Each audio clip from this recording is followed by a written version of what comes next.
All right, Eric. I got to make a decision here. I got to get this going. Hey, Howard, listen. If he doesn't do it, I'll do it. All right, Eric. Thanks. All right, I love you. I love you. Did I just tell him I loved him? Yes, you did. Be woozy over there from Eric's negotiation. You know what it is? For a minute, he sounded like a woman, so I got confused. All right, Robin, I'm going to let Eric the Midget have a shot at this. Oh. I think that it's a mistake. I'm going to let him have the shot. Because as Fred said, he's going to get everything he wants, and we won't get anything. Yeah. See, that's the thing. Is like, these are great opportunities to get celebrities, rock them on their heels a little bit. He's just going to away. Right. And we're going to work hard on questions. And you're going to end up buying him. He wants camera equipment. He wants double hotel rooms. Right. He wants per diem. I got like Sharon Stone, but less glamour. Fred, what have I said that isn't true? Do you not want camera equipment? Do you not want mileage for your van? Do you not want to stay in L.A. another night or two to see Jimmy Kimmel and another show? Come on. Lopez. You panhandling leprechaun. He's got to stay another night to see Lopez. if you'd shut up for a minute. If I'd shut up for a minute, you'd be putting your hand in my pocket to take my money. I'm just going to let that joke go. What was that? Panhandling. This guy's buzzing my balls. Oh, my God. I said that it would be acceptable for one room with two beds, that they don't have to book two separate rooms. I mean, the kid needs a room. I mean, come on. Are we renting him a van? Yeah, but he's not going to give you what you want. No. Howard, he swears he's going to. Are you renting a van? Are you renting a van? Eric, am I stupid for believing you? No. You're really going to come through? Well, like he's going to tell you. You said on your website you'd never ask our questions. And to tell you an example of how hard-headed my dad is about the mileage, my roommate and I have to write down on a ledger every time we use that van, where we take it, how far we go, and everything like that. How old is this guy? What does his father know that we don't know where he takes this van? Right. He must be abusing the privilege. Of course he is. He says, Dad, I'm going to the milk store. He's in Tanner. The guy, Eric's Looking at moose.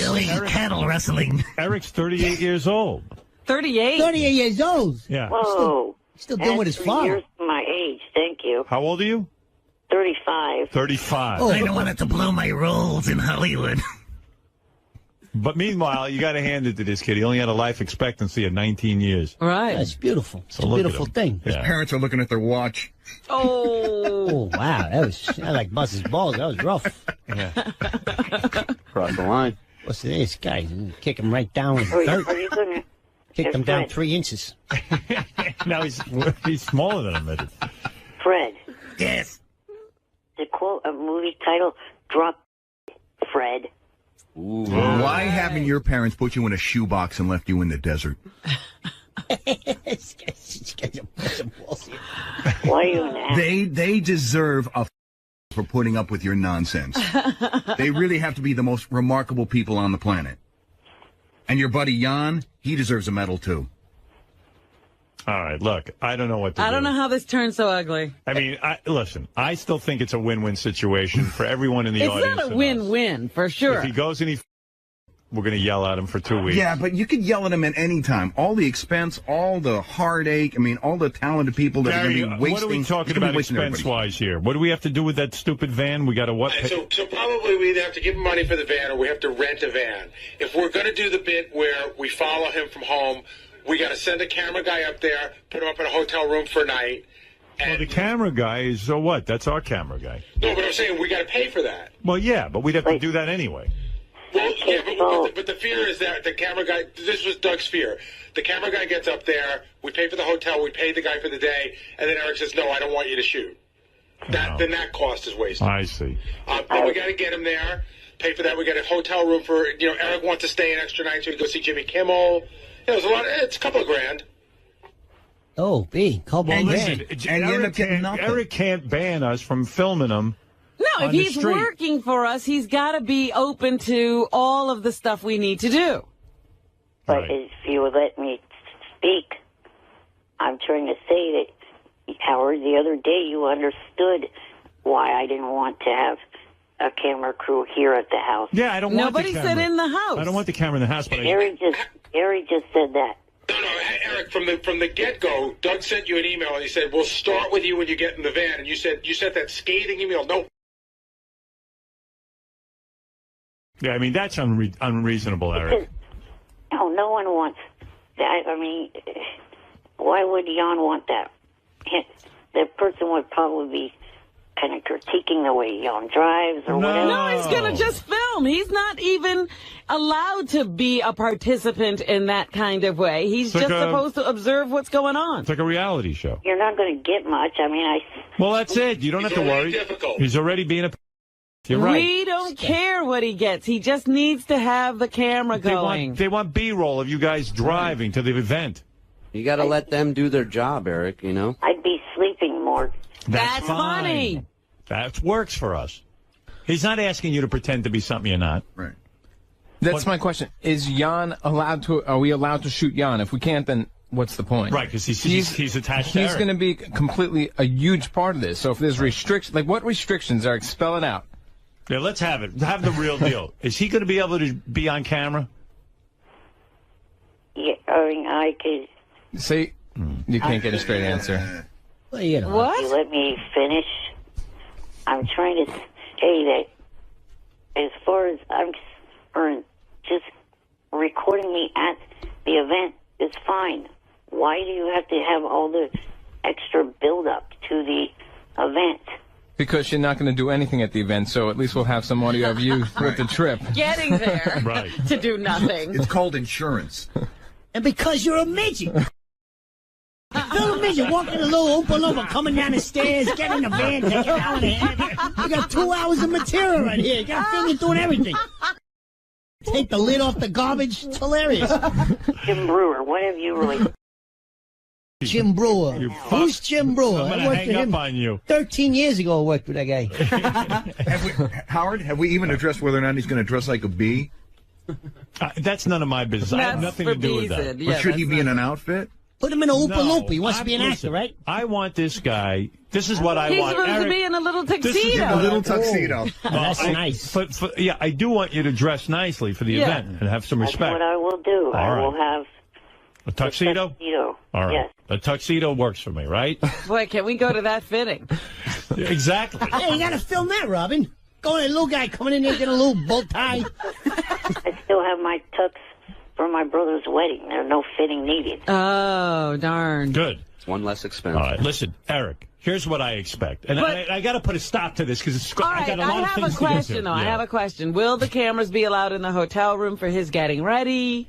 All right. Here's what I want, Eric. Here's what I want. I want the camera guy to go with you on your trip. In other words, you don't have to do anything. He's there in the car. It's like a reality show. If for 8 hours you sleep, that's it. That's reality. You don't have to put it on, and neither does Jan. Jan just drive. Jan drives, you sleep, you have a conversation, you don't have a conversation. You can ignore the cameraman. You get to the hotel. The guys aren't going to live there with you. You do a few hours. You let the camera in. You let them sit there and tape you in the room. You're plotting your questions, whatever. I don't even care if they sit there and you're farting. I don't care. Just whatever it is. Don't get all uptight. I don't think that Jan wants to be on camera. See there? He's trying to manage Always it. a Listen, problem. Eric's got a problem. Always He's a got problem. listen, but Eric's got a problem. His guy is this Jan. In other words, he's handicapped. He needs somebody to help him on and off the toilet. So he's got to have Jan there. Poor bastard.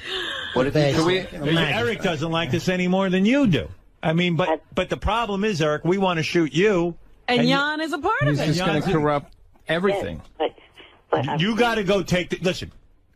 You got to take this up with Jan. I'm trying to say something. Let me say it. See, this is what it's going to be like on the red carpet. I know. All right. In the red carpet situation, Jan could stand behind the cam and not have to worry about being on camera. He doesn't have to stand up there with me at the I see front what where you're I saying. ask the Doug, what about that? Do you want to just shoot the event? And, we could do that. I think we're going to miss. I think the gold is going to be getting to that red carpet. I agree. You know, I know. It's a shame. It's a shame. All right, Eric. So is he in or is he out? It sounds like he's out. I see. Yeah. I don't want to be out of this. But you have too many conditions. Yeah, it's restriction after restriction. We want to use you for the TV show. You know, we want to have you. We want to make all this happen. But I can't make it happen if I got all these restrictions. You understand?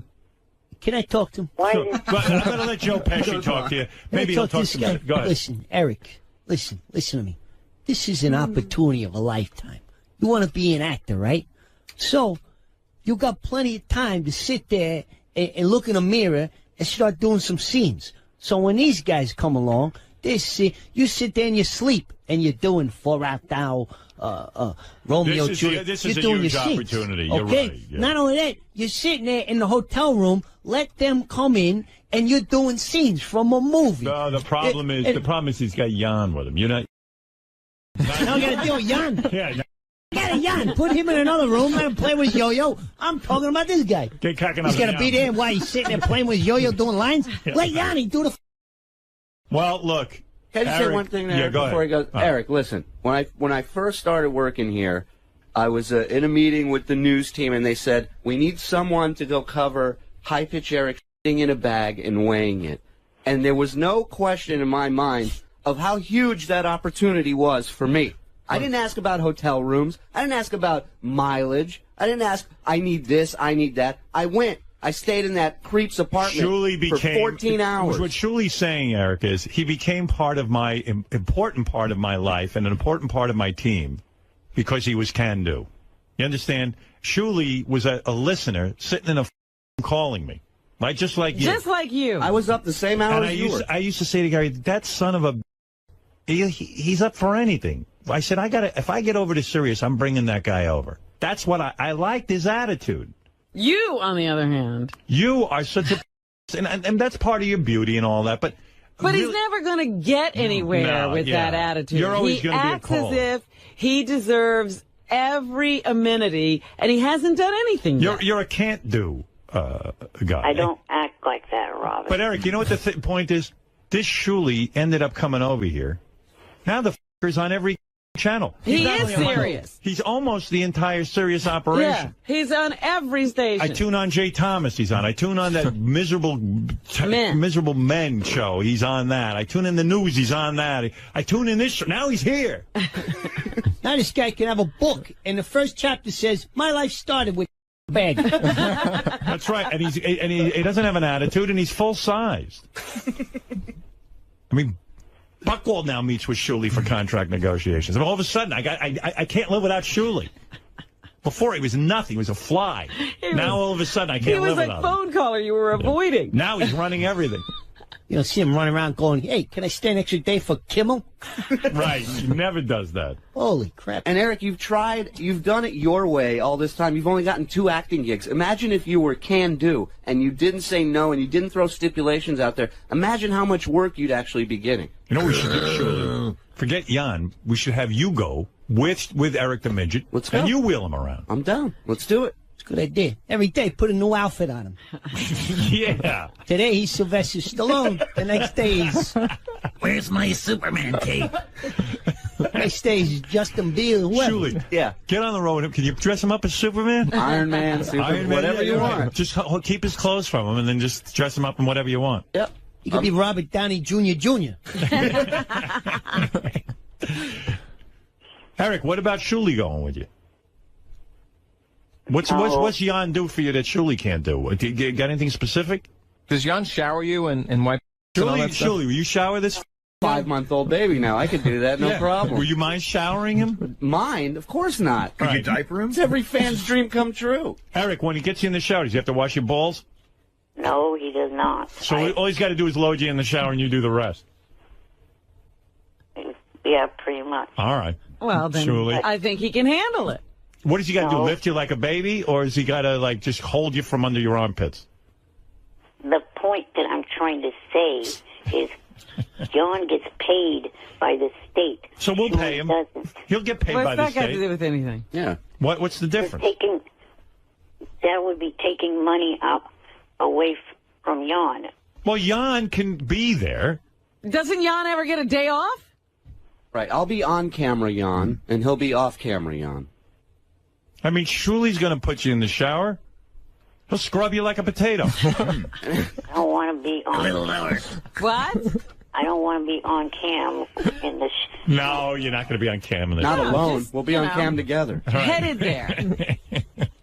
You don't mind being on cam with Shuli's in your head. Shuli does whatever it has to do. I'm a team player, man. Shuli's taking a shower with Eric.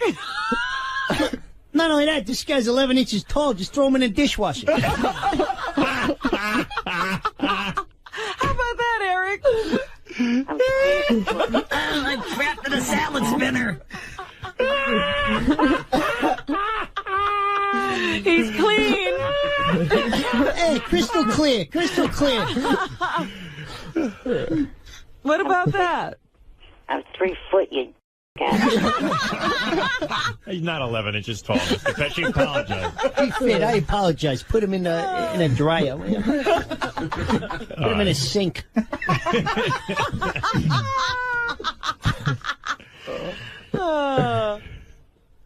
Look, Eric, here's my point. What we'll do is, listen, Jan is still on your payroll. You can have him doing other things. But Shuli goes with you. And that way we get the footage. And that way we can shoot you wherever we want. Shuli will do what else does Jan do? Does he have to wipe? I'm being serious. No, he does not. All right. Does he have to load you onto the toilet? And for any out there, I do not diapers. Would you mind wearing a diaper while Shuli's in charge? I'll bring my daughter's that's diapers. For myself, like any other normal person. All right. You got regular underwears? Yes. All right. Man's man. So you, in other words, what Shuli would have to do is load you into the shower. Or the dishwasher. And what do you have to, does Shuli have to stand there while you shower, or like do you call him back in when you're done? I call him back in when I'm done. All right. So do you mind? I mean, you're going to have to hold.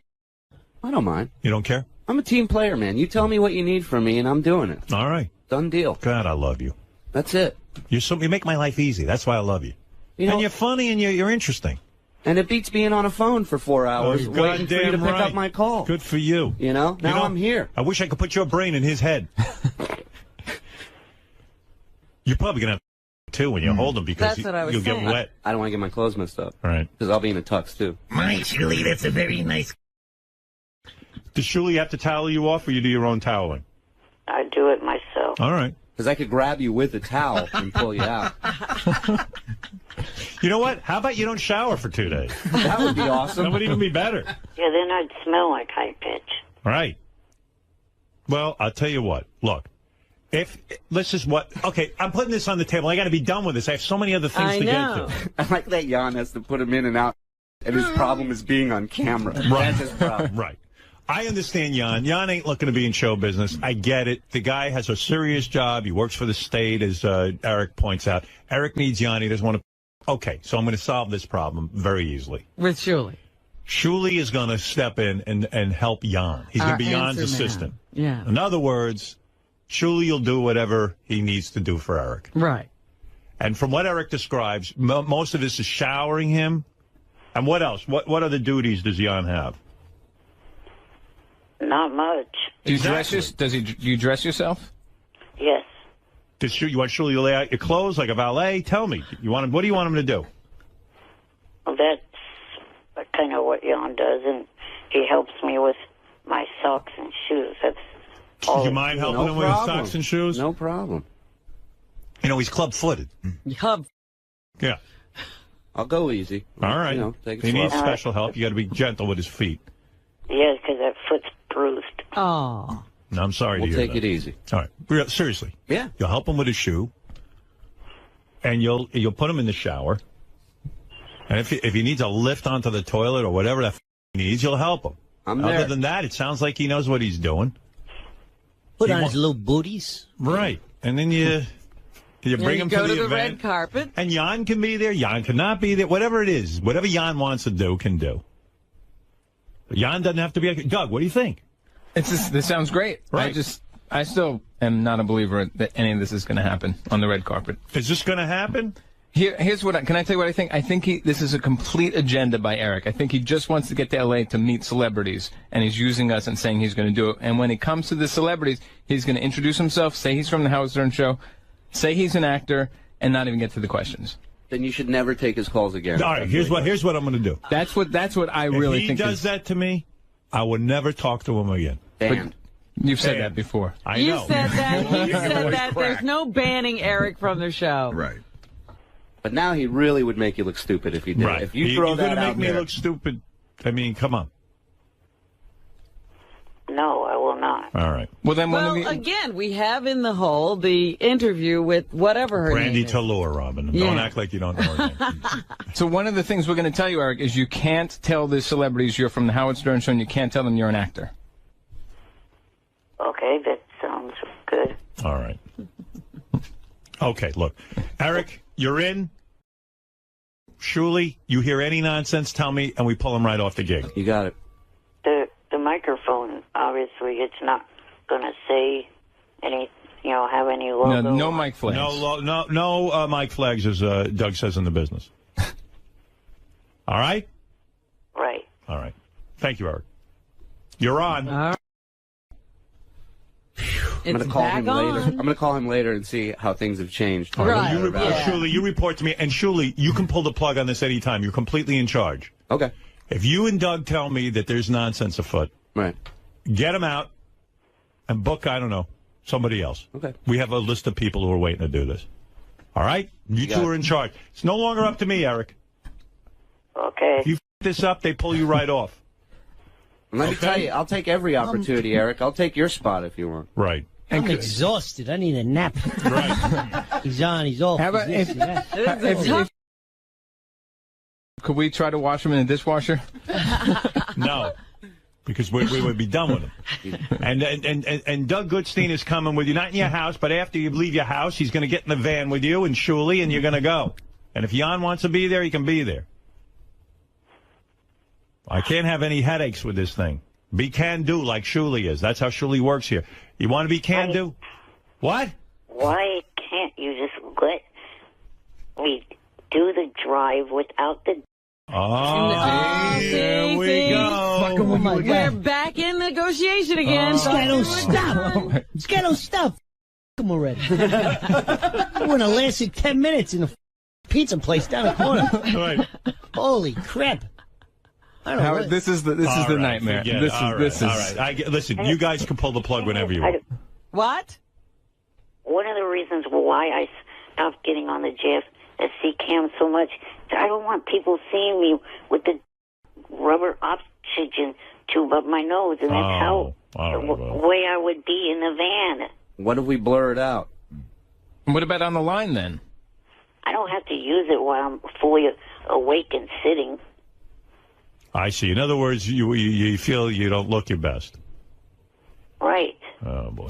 Some actors do make that stipulation. They do not like to be seen taking oxygen. Yeah, I mean, Mr. Pesci, you don't want to be in a scene with an oxygen to take No, they're not. It's embarrassing. Right. I need more. Yeah, it's too much. Well, can you guys work this out with him? Yeah. And if he can't, then just give up, okay? I'm leaving it in your hands. Okay. If you guys give me the word he's out, he's out. You'll be cool if we bail on the coverage, half of it, and just do the carpet? Because it sounds like this ride's going to be gold, but a pain. You decide, but I know. I want some footage in the car.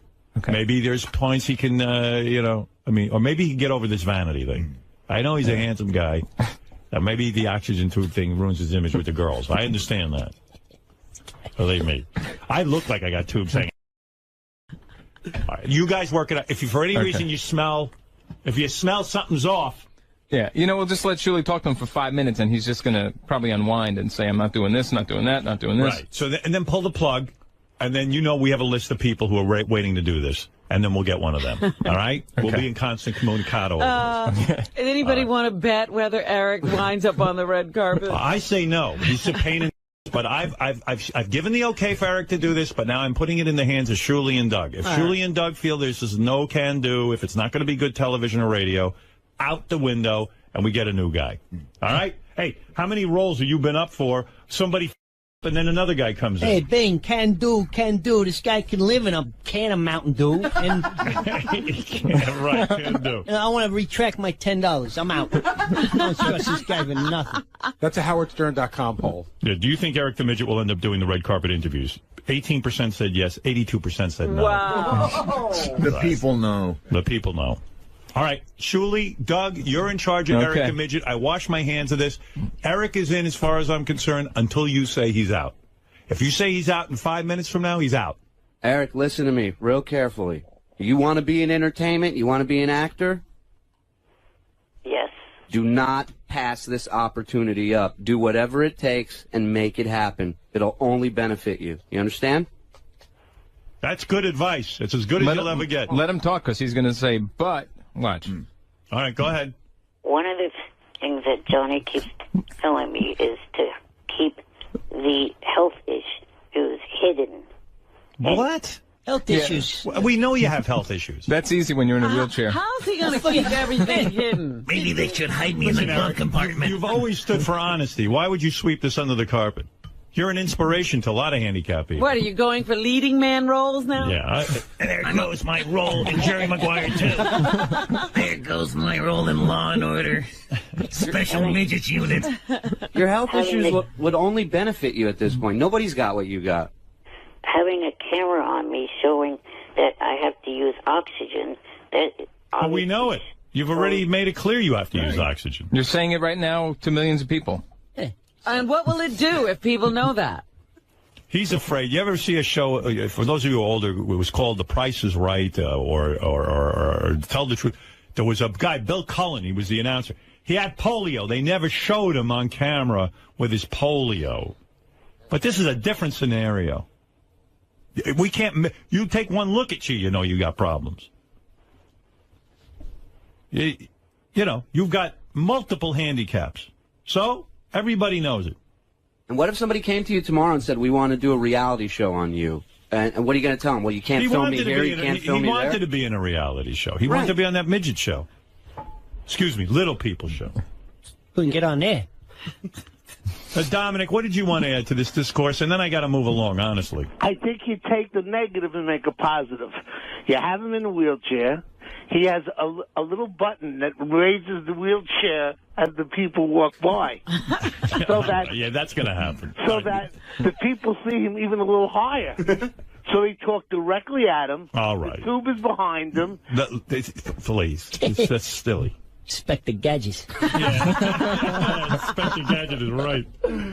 Suddenly Dominic's no longer a lawyer. He's MacGyver. Yeah, he's building contraptions out of nothing. Here's what you do. You put him in a jack-in-the-box. And then when the celebrities come by, you pop out.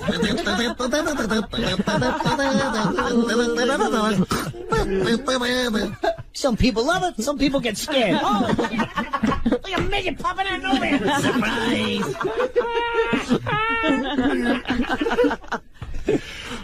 Oh, my God. Yes, Hansy, what is it? Please, quickly. I've got a million things to get to. No, I think it's man. What's it called? You know, I want to do this, and then this guy's giving you all these demands, and I don't know. I just think that I don't know. I should be given the opportunity to do that, man. Yeah, Hansy's dying to get on the red carpet. He's fearless, too. On Twitter, he goes after celebrities left and right. Yeah, well, I mean, Hansy's... Hansy's another problem. He's a Hansy full. Yeah. I mean, this guy... I think we'd have another problem with him. Yeah, I don't know. You might go off half... I'm not showering Hansy. You're not? No. You refuse? I would draw... That's when I'm not can-do. Hansy, please, let me work this out. All right, whatever, man. All right, thank you. Now Hansy's upset. I mean, now Hansy's upset. Everyone is upset. Big deal. Big deal. This guy. A lot of sympathy. Causing a lot of problems, this guy. Yeah. You know, everybody's got... Hansy has an imaginary friend that can't be filmed. I don't know if you know that. Just kidding. Imaginary friend's probably a pot. A loser just like him. No, come on. I'm just kidding. All right, Eric. You're in. I'm allowing this. If the two gentlemen that are in charge are Doug Z. Goodstein, executive producer of Howard TV, will be shooting this for Howard Television, and Shuli, who is from the Howard 100 News Department, Jay Thomas Show. He's on the Bubba Show. He's on Miserable Men Show. And I think he's on the new Sports Fantasy channel. OutQ. He's on OutQ. He's on everything. Martha Stewart? Yeah. He's over there cooking? Right. So he's everywhere. Your suggestion, take. Go ahead. Go ahead. No, please. I was going to say a little suggestion. Sometimes in the acting world, if someone's a little out of their mind and we know we're going to have problems, we get a backup just in case. Right. So this way, we string this banana along. He don't work. Bing. We throw in the other guy. You're right. Now you got a little competition. They gotta do one another. Ah. Now, Mr. Pesci has made an excellent. When there's an understudy in a theater. The actor you're always shows more up. likely to be at the job. Ah, now you're talking. You hear what I'm saying? You hear this? Yes. We got a salute. Thank God for you. Hey, who are we going to get? Who does Eric hate the most? Who that should be the understudy. Steve Langford. I have a list of people who want to do this. Ready to step in. Hey, watch this guy. Hey, film me here. Film me now. Hey, I want you on this shoot that you're doing for Howard TV and, of course, for Howard 100 and Howard 101. I want you to bring an understudy as well. So the understudy will be tagging along. Right. At any time, Eric can see this guy and see that this guy's ready to step in, and that'll keep him motivated. Who would be the most irritating to Eric? I know he doesn't like Jeff the Drunk. Now you talk. Oh, my God. Oh, man. Eric, if your understudies, take him right over so I don't get screwed. That's it. I need insurance. Howard, Jeff did leave me a message yesterday asking if he could do the interviews. Oh. Well, so he's Mr. already. Pesci, there you go. Done deal. There you go. I got you back. You're my number one guy, Eric. But don't let me see the understudy come in. It'll be sad, but at least we'll get something at least I'll get on tape. That's right. Show moves on. Jeff, you understand the concept of an understudy? I'll ask anybody anything. I don't give a no stipulations. You can film me, take it as don't care. And the understudy will be with Brandy Tallur. Right. That's right. He'll get the show. All right. Thank you, Eric. Wow. Doug's head spinning thinking about Eric and Jeff. I'm actually thinking of Shuli. His head's going to be spinning. Shuli, you're in charge with Doug. Right. If you guys think Eric can't handle it, go to the understudy. Here's the question. Do you think by the time the show's over today, will Eric be out? Yes. Yeah? Oh, yeah. Oh, yeah. He's going to say something as soon as Shuli... I know it. I just know it. Or there's going to be an email with stipulations. I thought about it and blah, blah, blah, blah, blah. Right. All right, Eric, I wish you the best. You got the job back. All right. To me, it should be enough on you guys that, A, if I fail, I never get to call in again, and B, if I succeed. No, everyone around here knows I can't resist your phone and call. You can't resist us either. Right. No, that's not going to work out. And we get to bust your balls for months and months and months. Right. All right, Eric, you're on. You'll be on the red carpet. Let's make this work. All right. Thank you, and thank you, Jeff. You're welcome. All right. Thank you, Eric. And report to Shuli or Doug if you have problems, and then they can throw you the hell out. All right? Right. Right. Thank you. Dude. All right. Bye. Oh, yeah, like you should speak calling me retarded, half-wit. You're dumber than wipe. No, I'm not. I didn't get drunk in a car and crash. I didn't drive, douchebag. Oh, my God. I smell a great I love that they're going to be traveling together. Yeah. This is a... Are you kidding me? Give me some popcorn. I'm in. All right, guys. I got to go. I got to interview Jerry O'Connell. Bye, Joe Pesci. Take care. I was born with my disabilities. You caused yours. I didn't drive, douchebag. Let's call this special the odd-looking couple. You heard of the odd couple? This is the odd-looking couple. Eric, I do have to correct you. Jeff the Drunk was not driving drunk when he lost his arm. Someone else was driving. That seems to matter little to Eric. Cornfield? Like, weren't you in a cornfield? Yeah, but that was after he lost his arm. Yeah, that was after. I think Jeff was drunk in the car, but he wasn't driving. Right. Now he only drives drunk. No, I don't drive at all. You won't drive at all. Well, he doesn't have a license. Yeah, your license was taken away, but that's another story. Right. I suppose that did happen. Yeah. All right, Eric, Jeff, the understudy. Eric's the main guy. If Eric gives you guys a hot problem, go to Jeff, okay? Slide Jeff right in there. There you go. I'm on it. I'm looking forward to Jerry O'Connell's new TV show on CBS. All right. I'm looking forward to you. That's up. All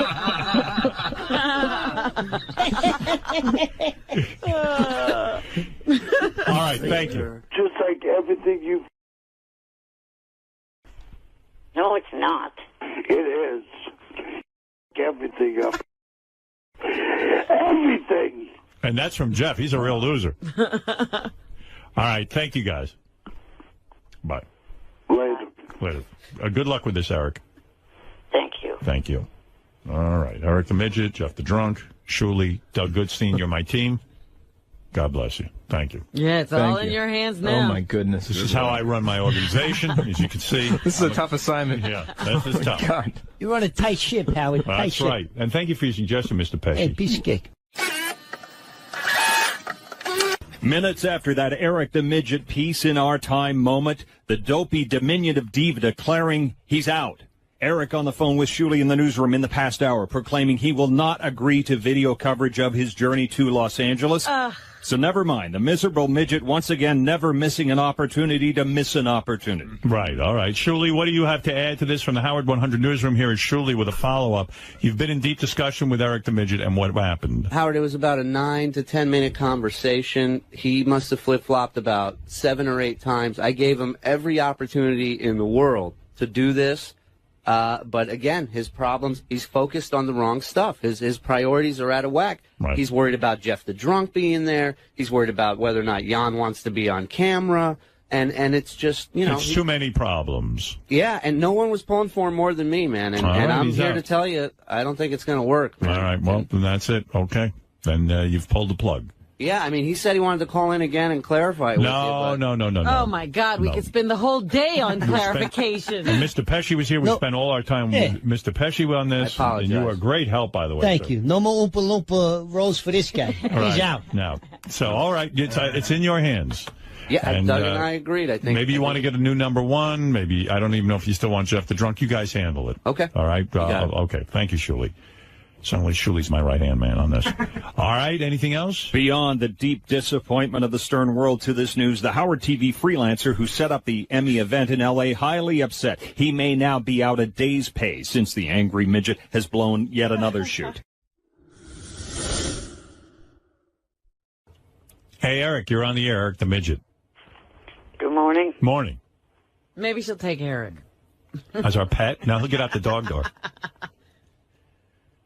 I was calling in regards to the fact that Shuli did the red carpet for you guys.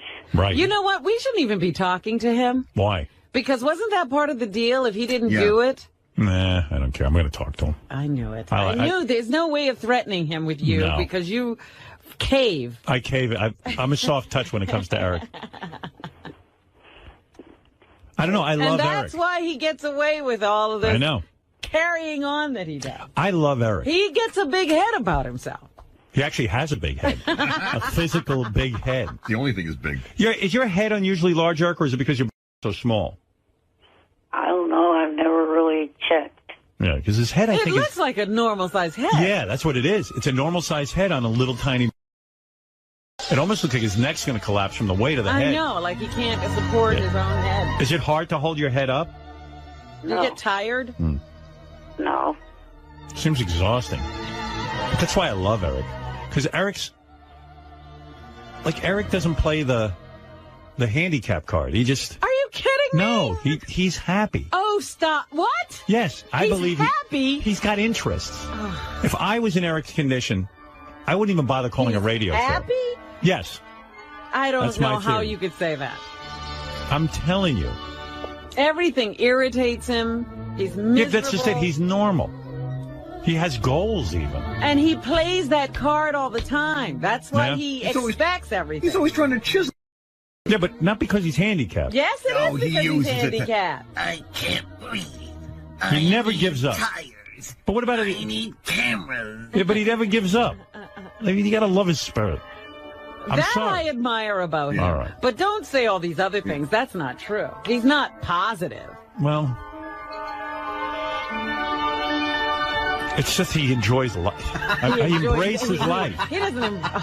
He does. He loves his. Sorry, I just can't agree with you. Like he loves wrestling and he loves, music. Kelly Clarkson. Yeah, and he loves girls and. I would just be defeated. Eric's got a spirit about him. I don't think he can help loving girls. That's and he looks part of his anatomy. And he looks forward to the day he argues with people on the internet. I see he throws people off his tweet. I don't know. I would just be defeated. He's not. He's not defeated. He's ungrateful. So what? No, please. I'm not. Yes, you are. No, I'm not, Robin. Oh, please. The way you talk to Johnny, the way you treat people. It's funny. I'm not ungrateful. Anyway, Eric, what can I do for you? I just wanted to see if there would be any possibility of you guys giving me a chance for the VMA red carpet. All right, look. Have we got an invitation to that? Here's the deal. I can probably get him in. I mean, I would think so. Aren't I sort of considered part of the Video Music Awards family? As a matter of fact, yeah, I heard them promoting that, you had been Fart Man a week or two ago when they were reviewing the VMA. Aren't I part of that family? Yes. Exactly. Here we go again with Eric on the Well, red he'll carpet. never do it. We'll go through all of this, and he still won't do it, and we'll get Shuli's crappy interview. Yeah, we'll interviews from Eric. You also don't know what you said yesterday, that I would have been because you never gave me the opportunity to actually do it. I was not going to be even trying to get you to agree to it. Yeah, Eric, here's the bottom line. I believe if we send you to the VMAs, you're never going to ask our questions. And so it would be worthless tape for me. You don't know that. I'm pretty sure. Although I did have a hard time getting Shuli to ask our questions. Yeah, he didn't even ask the question. He apparently didn't really get the... Does that say something? Yeah, I don't know. I don't know who I can rely on for this, but I don't know. Eric, let me go think about it and stuff. It's a ways off, isn't it? The 12th of the 12th of this month. Oh, it is? Oh, I better. Okay, let me find out first if I can get a pass, and then I'll discuss it with you, okay? All right. All right, bye-bye. I don't want to get into a whole long thing with Eric. People send me mail. They're canceling their subscription if they hear Eric one more time. Well, you know what's funny? Didn't this all start with the other thing because he asked to do it? Yeah. Exactly. It's like cancer.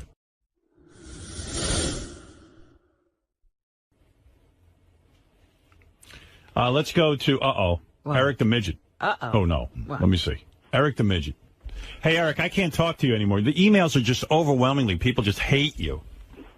I don't give it. Yeah, well, we do. Listen, I care. I got to have an audience. Listen to this. Please stop with Eric the Midget. I am so sick of that and I'm sick of your compassion for him. It's ridiculous. You're way too to him. You really should have never given him a second chance. Everyone was saying he was going to anyway. Why go through the trouble? Did Eric show compassion for Artie on November 11th last year? Did Eric play? Did he? Eric played the handicap card with the Artie. He's a monster, Howard. Eric is a parasite and a leech. He's costing you subscribers. Please, Howard, listen to us. Eric isn't a monster, and you're giving him way too much. I mean, they're endless. Then if all your fans think that, I won't go ahead and give you the idea that I was going to give you for your fans. Them. Good idea. Keep it to yourself. I don't know. I like you, but every time I have you on, it's an avalanche of hatred toward the show and me, and the email is just awful. I was going to suggest to you that you should, before your contract ends, do a trip out to Vegas and the West Coast. But who gives a See, now you gave away the idea. That was going to be an idea for the fans, but screw them. Yeah, you know what? Just for that, I'm not going to use your idea because I'll screw them over. All right, Eric, what can I do for you real quick, please? Well, I was calling to check to see if you were going to give me the VMA assignment and to smooth things over instead of me coming up with demands. I was going to have Johnny handle it, so maybe the... Listen. Here's the deal, Eric. If I can get a spot on the Video Music Awards, I'll look into giving it to you. And you're going to go out there and you're going to ask the questions that I write down for you. And you're going to prove every one of these is wrong. How's that? All right? All right? Well, you got that correct. All right. All right. Goodbye. I'm working on it. Okay, and like I said, I'll have Johnny handle the negotiations so there's no wild demands that you guys don't want to meet. How could there be a negotiation? It's no negotiating. You're just going to go out and do it, and it's going to be great, and you're going to ask the questions I write for you. All right. And you're not going to be you're going to prove everybody wrong in the audience. Yeah, you want something we can do for you. We are the ones who set the conditions. Right. And it's going to be great because here it is at the end of my 5-year contract. I'm probably leaving. And then at the end, it'll be a great thing. Like, all of a sudden, Eric redeems himself. He's going to come back from the Video Music Awards with great interviews. And everybody will love him. Everyone's going to love you. Okay? Okay. It's going to be like the end of a Hollywood movie. Now go get him, champ. Get ready. Thank you. Thank you. Yeah. When in the Video Music Awards, you're going to couple it. Hey, Gary, you working on that? I want that kid on there. 12. Yeah. I want that kid on the red carpet, and like in a Hollywood movie, he's going to redeem himself, and all the fans will love him. Are you working on that? Yep, I'm working on it. Okay. Yeah.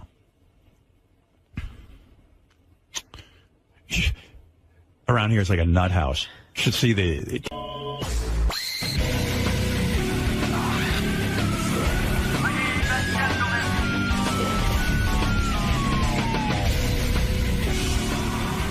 Hey-oh, good morning, everybody. I know what you're saying. Is there anything exciting happening this morning in terms of an announcer? Well, listen to this. Listen to your announcer. I'm George Takei. See? And during this time of crisis, I'm reminded of the Japanese phrase gaman, which means to endure with fortitude and dignity. And to that I add hitonomi en, which means I proudly swallow.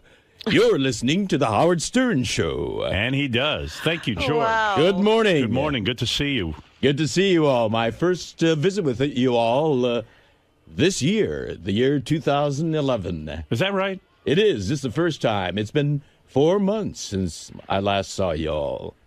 You know, it's just been too long, my friend. I've missed him, yes. I was wondering when you were going to get back in here. Live long and prosper. I am living long and prospering and getting up every morning at 4 a.m. for you all. Doing any... by the way, George turned 70... Not yet. Not yet. When are you turning? On April the 20th, I turned 74. Unbelievable. Wow. You're in great shape. I saw you this morning in the hallway, and I said, man, this guy looks healthy and fit. I mean, you look good. Well, I believe in the law of nature, and, you know, I'm a law-abiding guy. I just go by what But it does make you angry that you take such incredible care of yourself. I mean... What is it? Why would it make him angry? It's not because incredible. His partner, Brad, is not thin. Oh, that part. Well, I try to restrain myself because I was scolded by you last year. No, but between us, I know what you're saying. Yeah. You know, when one person works so hard on their physique, I mean, you do. I mean, it ain't easy staying thin. I'm sure you watch what you eat. I'm sure you work out. And you do all of that. I do all that. You can. Does Brad just lie around? Does he not try? Well, you know, he used to be fantastic looking. I mean, he was an outstanding marathoner. But now when I'm doing my exercises in the morning, at least he walks with me in the morning. He will walk. He will walk. But he just is there at his computer while I'm doing my sit-ups and push-ups. Doesn't that irritate you? I mean, you're doing sit-ups and push-ups, and he's like just sitting there at the computer. And you know something? I'm going to tell you. You know, Beth and I work out together. We go for runs and stuff like that. That's fantastic. I really admire that. And I like that because, like she even says, you know, I would have a hard time, she said, with you if you didn't take care of yourself, you know, and I think vice versa. You know, as much as I want to say it shouldn't be a big deal, but it is. I mean, you do want someone to be reasonably fit, right? Exactly. And it isn't really that hard. It becomes part of your daily routine, Well, like what brushing happened? your teeth. Brad was a marathoner. Yep. And what happened? He one day just quit? He used to be a journalist, economics journalist, and that was a high-pressure job. And he smoked back then, too. Oh. And, so he had all his bad habits from the journalistic world. And it eventually caught up with him. He became my manager. And he didn't have to have those pressures. So when you guys are naked and you see him, he's pudgy, and you want to see him ripped. Exactly. At least thin. I use a lot of imagination when I'm with... Do you turn off the lights? Do you put the lights down low? No, because I'm a visual as well as tactile guy. Yeah, but do you ever go like, you know what, okay, Brad's a heavy guy, so what I'll do is I'll turn the lights down low, or maybe what I could do is just stare at a certain part of him so that I don't see how fat he is. Well, I try to, we wrestle, as you know. Right. Yes. And I search for the musculature. Did I say it right? Musculature? When you say you search for the musculature, what does that involve? In other words, what do you do? I mean, what do you mean you search? Squeezing him real tight. To feel the muscles, to get through the fat to the muscle? Right. Oh, dear. Hey, poor you. Musculature. No, that's good exercise. How long did he stay good for? After, like, you were in a committed relationship with him? We were together for about, it's gradual, but I noticed is getting a little bit pudgier after about 10 years. After 10 years. That's usually, that's when it happens. And how long have they been together now? Oh. We've been together. We're 24 years now. Next year will be our silver anniversary. Wow. Very nice. Very nice. Well, would you... I know at this point in your life, I guess you couldn't imagine, but do you think you'd ever leave Brad because he's so out of shape? No. Do you think you're ever tempted to cheat? I've been tempted many times. Right. But... when you really love someone, you think of hurting him. Yeah, and don't you think that, like, I bet you when you go to, like, a Star Trek convention or something, and there's some, good-looking gay dude there, I bet you, like, in a way, they would love to get you in bed because, you're the prize over at those Star Trek conventions. Is that what you mostly get? Trophy star. Is that where you get, is that where you get proposition mostly on those cruises? No, not just there. There are... and these guys innuendos handed to me and these guys in are bars. Young. And these guys are young. They're young. Yeah. What is the line? What do they say? Hi, sugar tits. Oh, sugar tits. You are mine. You know what it is, though? I mean, they see you. You're an older guy. You're successful. They're looking for sugar daddy. And you're in good shape. Well, that's always in the back of my mind, the sugar daddy part. Well, like I always say, there's nothing sadder than an old queen. Exactly. But, you don't play that part of old queen. I mean, you're spry, you know what I mean? These guys could get into it. But I want to know, like, what are the innuendos? What is the little thing they drop? A load. Tactile little things, Like they touch you? Yes. Ah. And, the juices start happening. A lingering hand. The electricity flows. What are you doing in these bars alone anyway? No, we're together there. Right. But, some of these guys are pretty... forward.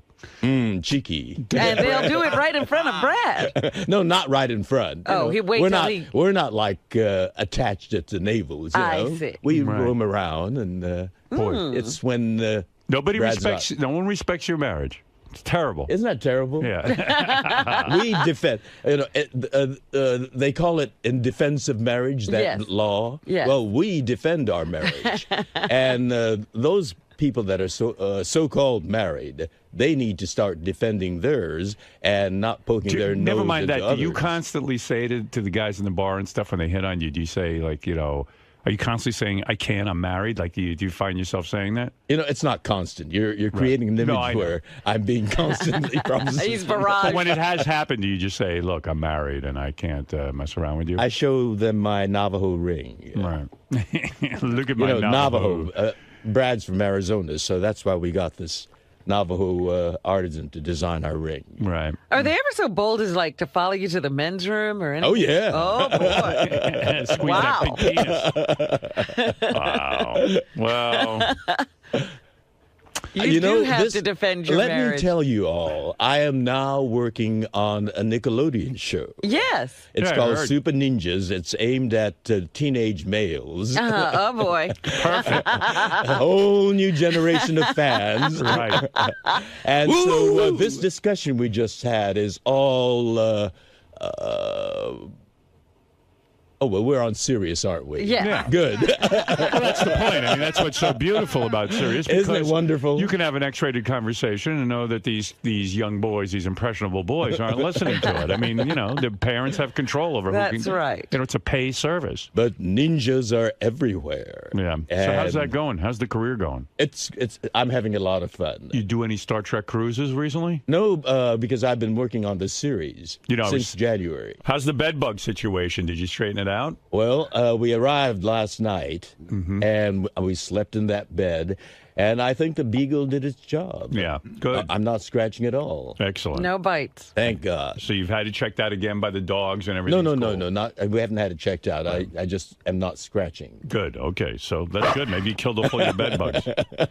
Also, a lot of people. I was kind of following this when Gilbert Gottfried made his comments about Japan. I know, I know on Twitter you followed.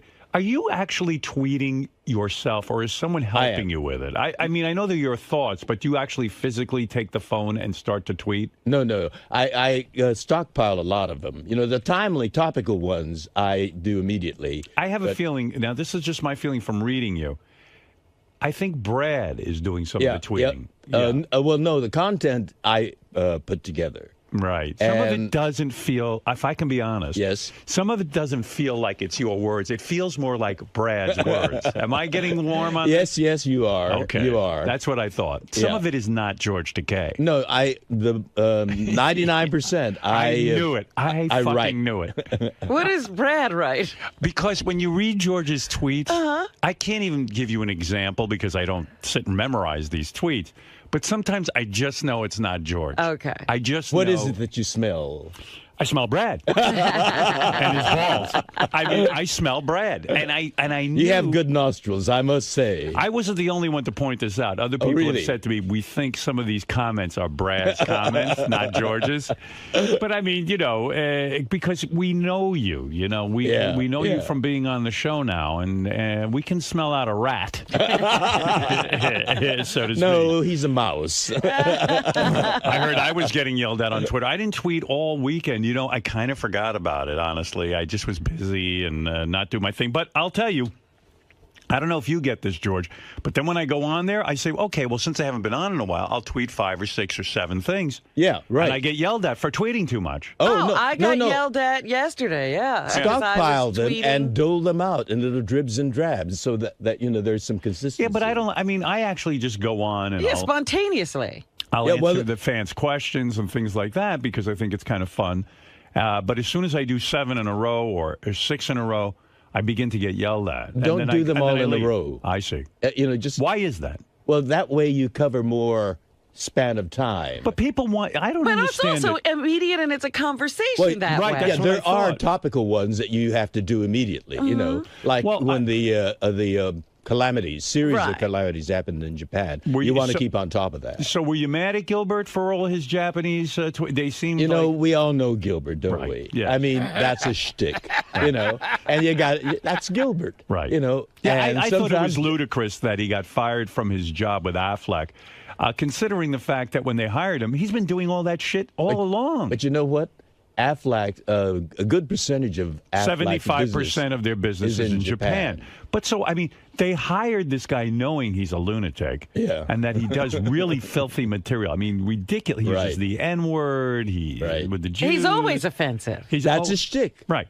So, and all of a sudden to say, well, over the Japanese tsunami and earthquake, we'll fire this one guy. thing. You know, I keep hearing tsunami, but do you see it printed? There's a T in front. Tsunami. It drives me up the wall. You every want time us to I say hear it. tsunami? Well, that's the word. Yeah, let's hear you and say you know, it. there are some journalists that are saying crazy? tsunami. Yeah. Tsunami. That's the way it's supposed to be. Let me hear you pronounced. say it. Say it again. Tsunami. Tsunami. Yeah, there's a T Tsunami. there. And I keep hearing, Is that the journalists tragedy for you that people are not saying tsunami? Well, that's a minor one, sure. but it drives me up the wall when I hear tsunami. Hey, by the way, I do want to wish Richard Christie a happy birthday. It was his birthday on Friday. Happy birthday. I heard, were you invited to Richard Christie's wedding? We have been. Are you going? We are going to be able to because we're doing a workshop of allegiance at exactly that time. So it worked out wonderfully. Someone told me Richard was going to ask you to marry him. Oh, did you hear that? No. Yeah, that's what I heard. To officiate? That was the buzz that I heard around here. I have not heard that buzz. Yeah. Would you do that? No. I'd be happy to if... You're not ordained, right? You have to go out I'm a Buddhist. If he wants a Buddhist ceremony. Richard, why do you have to bother George with... I notice a lot of people... I hadn't heard this. I got to tell you something. A lot of people around here bother the guests. Like, I heard a rumor that George was nudged by Steve Langford that his daughter is going to interview George for a school project. Oh, she did. Well, I love Steve. Don't get me wrong, but around here, can we just leave the fucking guests alone? I mean, honestly, George isn't going to be able to say no because he thinks it's going to affect his relationship with me. But it's I don't feel like I'm a guest. I feel like I'm a member of the family. Well, you are a guest. I hate to tell you, you're not a member of the family. I'm shattered. Absolutely shattered. You can't be a member of this family. No, but I mean, I feel so isolated now. No, I just don't want the guests being nudged. I mean, I think it's really sweet that Steve Langford's daughter has a school project. But you want to know something?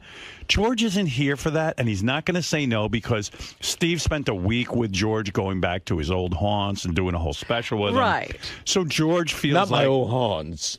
Well, we were imprisoned there. Well, that's a haunt. That's haunting.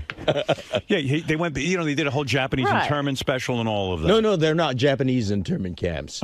They're U.S. internment camps for Japanese Americans. Well, you know what I'm trying to get when you say Japanese internment camp, you'd think the nation of Japan. George, what I'm trying to say is, Steve did this whole special with you and spent a week with you, and what happens is on what fucking basis would Steve Langford bother this man? Well, many journalists asked me to do that. I don't care. The guys who work for me should not... No, he's not talking about you doing the special. I'm talking about the daughter bothering me. Oh. Listen, you're a sweet man. I do that for a lot of people. No, I know you do, but you don't have to do that here. Right, and I don't want you bothered and asked. Listen, I've got 3 daughters. I don't ask... George Takei or any guest to sit there and do an interview with my daughters. My daughters are grown women now. But they went to school and they had projects. I would feel as if I was putting someone out. Sometimes I think just having George get up and doing our show is putting him out. So I would not ever think about doing this to this human being. And I don't know why people... Like, Steve doesn't know... They have gone out to dinner, from what I understand. I don't care. So you don't consider that now their personal relationship? Listen, the only reason Steve knows George Takei is because of our show. And asking George to sit down with your daughter for a school project, you know what? Let his daughter go out and find somebody of interest in the community. She doesn't need to be a superstar and interview a guy from Star Trek. Now, give me a fucking break. I mean, it's ridiculous. And the reason that George is giggling is because he agrees. And he's too kind to say Richard? Richard and George also socialize. Well, that's what I mean. Yeah. Well, this was going to be something we were going to ask George over dinner, but Will, I guess, spilled the beans about it. That's right. But there's zero pressure. If we would be honored. There's zero pressure for you.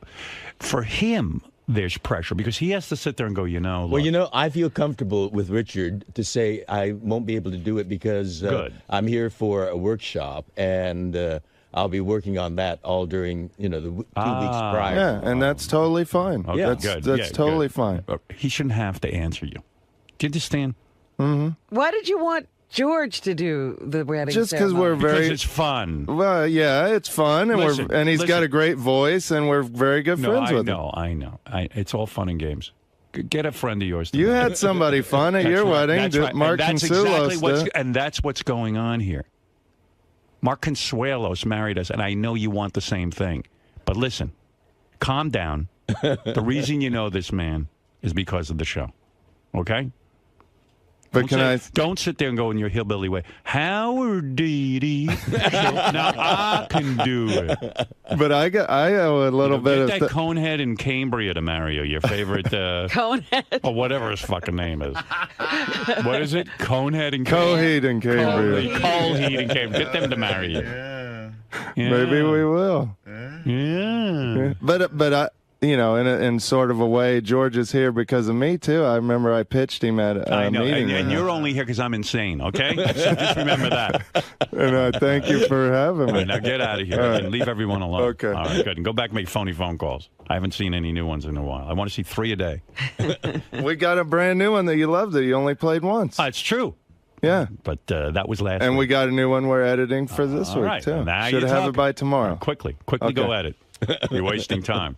He's busy plotting that wedding ad. Oh, I didn't know that there was such a plot about to be hatched. Well, I heard that you're getting... You see what I mean? Richard asked for the wedding. Steve Langford's daughter. I mean, Steve is a nut to think that that this is an appropriate request. When did he ask? Did he ask? Where is he? Is he here? Quite some time ago. Where is Steve Langford? I want to yell at him. Was it during the special or? No, it was about. I think he talked to Brad about a month ago. You know, sometimes it's really great to let your kid go find someone on their own. That's sort of the project. Daddy doesn't have to step in and prove what a big superstar he is, delivering the guy from Star Trek. It's fucking annoying. So he actually called Brad and made the request. Right. Wow. It was scheduled. Hello, this is Steve Langford from Howard 100 News. Brad, I know this is a terrible imposition, but, you know, my son, my daughter... I was happy to... You know, I get a lot of those requests from I get friends. it. I get it. And you know what? They should leave you the fuck alone. Yeah, well... You know what? My email is filled with requests for everything from all my friends, my so-called friends. Right. And you don't honor them. A lot of them I don't. Yeah. I don't even respond. I can't respond to all I get the a lot of requests. those, you know, from total strangers over the internet. And unfortunately, you've met the people here. Yeah, well, that's the problem. I know because of my relationship, suddenly George is on the phone with Steve Langford's daughter. And don't think I don't know that. And I don't know why more people around here don't know that. It's just inappropriate. But what can I tell you? Steve's not here? I'm a nice guy, you know. Yeah, you're too nice, and I am too. What? Oh, he's on his way down. I know I'm going to get worked up. Keep me calm, Robin. All right. And you know how to do. And you know how to do it. I think George well, you know, I would be really good at keeping you calm. Better you keep me calm. Actually, I like to touch. I am tactile. You know how you were telling me how you banged women and also men, and it's like I was reading the New York Times yesterday. There was an interview with a woman who she was with a woman a long-term relationship, 2 women. All of a sudden they break up. She decided to date guys, and now she's married to a man after a 15-year relationship with a woman. There's truly I used to think there's no such thing as bisexuality. Now I'm starting to think there is. I think there is. I mean, you know, the human animal has a lot of senses. And do you consider yourself bisexual? I was, but now You're gay. I think I'm monosexual. Yeah. Just one sex. Right. Brad. You're Brad sexual. Yeah. We've shared so much in common. You know, we've been together for 24 years, and that I value that. Right. It's something that's very precious to me. But the thought of screwing a woman right now is kind of nauseating. Or right? any other person. Yeah. Where is my... This, I think, is in and of itself a news story. Yeah. Langford will not come back. Why? You're kidding. He refuses to come back. Why? He says this topic is off limits. Why? Why is it off limits? I think because it involves his kids. He said, like, your kids are off limits. Wait a second. his I'm not talking child. about his kid. I'm talking about him. I'm talking about him arranging for an interview with a guest of mine. I was surprised. Like, he gave me the hand. I'm like, Steve, you of all people? And he goes, Steve this is knows different. Steve, this is not different. This is not talking about his daughter. I'm not talking about his daughter. I'm You're talking about him making the request. Right. But I just went directly. He's sitting in his chair, and he's not coming in. Interesting. He's got to come in eventually. Because you got to do the news. Yeah, send him in for headlines. And George is here all week, so even if he's not coming in But you see, today. that logic, hiding behind the fact that he did it for his daughter and then saying, I'm not going to talk about my daughter, where I'm not talking about his daughter, is ludicrous. He's hiding because he doesn't want to hear my opinion on this. If he wants to be mature about it. He did say point well taken. That's what he told me. Oh, he did. Okay, so he gets it. I think. Yeah, but wouldn't it be better to hear him say point well taken? Yes. Yes. He can't come in and do that. Point well taken.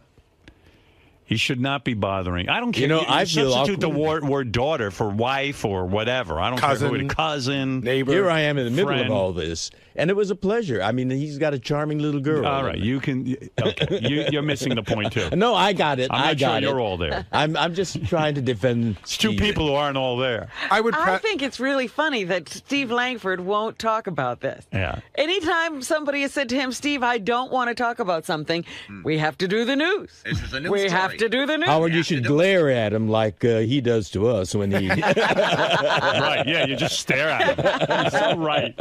Howard, he'll be in a half an hour to do the news. Did you? I know, and that's what I'll ask him about. I will confront him. Don't ask, just glare. Glare.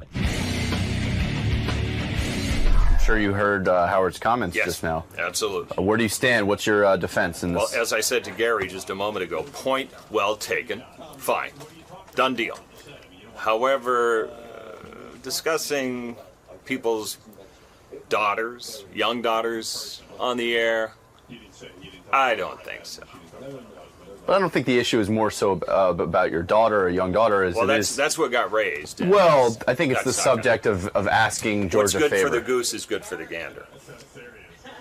But it's just the concept of asking George a favor, I think Howard was more Absolutely. pointing to. Point well taken. Do you think so? You think he's right? You think that No, I don't perhaps think he's right, but if that's the way he wants to do it, that's fine. But why not come back and discuss that subject, not so much? Because there's a hypocrisy here about certain things that are off limits. So are you saying certain things are off limits for Howard, but Yes, but absolutely. now that it's the tables have turned and it's your turn to go in? Yeah. So you basically more so have a problem with Howard would be unwilling to discuss something like this. We would never, in a million years, raise those kind of subjects. So are you worried that this might hurt your credibility this week? Do you think you might have a tough time with interviews, that people are going to now say, Steve, no, I won't talk, you didn't talk? If you want to talk about somebody's young kids, we certainly don't cover that.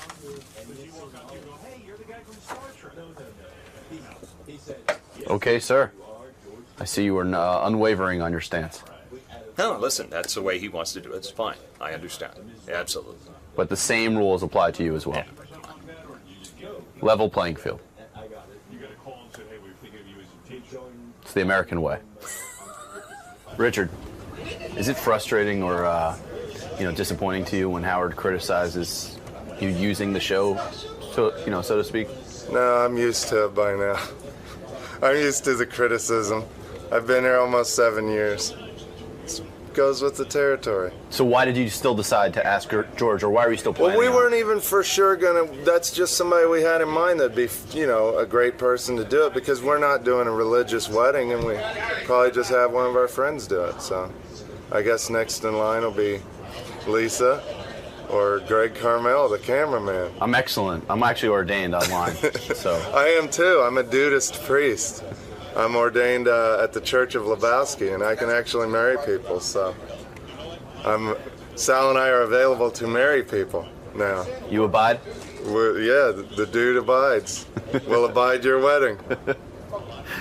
Good luck with that. Thank you, Rick. Thank you. All right. Any apprehension from your part in seeing, one of your best buddies get married? You don't seem to be too high on the subject of marriage and the concept of marriage these days. Listen. Everybody's different. It's all peaks and valleys. That's the way marriage works. He's getting married. Right now, he's in that mode of peaches and cream. Everything's going to be fantastic. And you know what? I hope it stays that way for the rest of his life. But do you see your friend headed towards a multi-car pileup right now? Listen, if somebody's going to jump, you can only get so many cops to say don't do it. They're going to jump. That's it. I just hope that when he lands, it's going to be on something nice, soft, and cuddly. for the rest of his life. I'm very happy for him, and I think Kristen's a phenomenal girl. So, and you know, to me, Richard's already married. He's married to me. He's my wife. He's the wife I always wanted. So, I look at his marriage almost like as a roommate, and I'm the real husband, and he's my real wife. She's just going to keep him warm at night. That's As long as she makes him happy, and I know she will, because she's a great girl, and he'll make her happy. You just know that every morning around 5 he returns to you. Absolutely. He gets all cleaned up, relieved, whatever he needs to do is done, and he comes to me fresh, squeaky clean, and ready to roll. Smelling like a rose. Dipped in dog shit. You know, I tried on April Fool's, Robin. You thwarted me. But I tried on April Fool's to start an April Fool's joke where I was replacing Charlie Sheen on 2.5 Men. It lasted all of 10 seconds. As Robin goes, oh, this is April Fool's. Fred should have told. Fred said to me over the weekend, he said, you know, it would have been better if you had like Steve Langford come in and report that he heard a rumor about it. Right, and then I could have been somewhat would have caught. thrown everybody off track. Meanwhile, how good an idea is that? I'd be terrific. If I do say so myself. I'm not taking over. The thing is, people can't believe it because you're so needed here. Yeah, believe me, I got news for you. I ain't doing anything.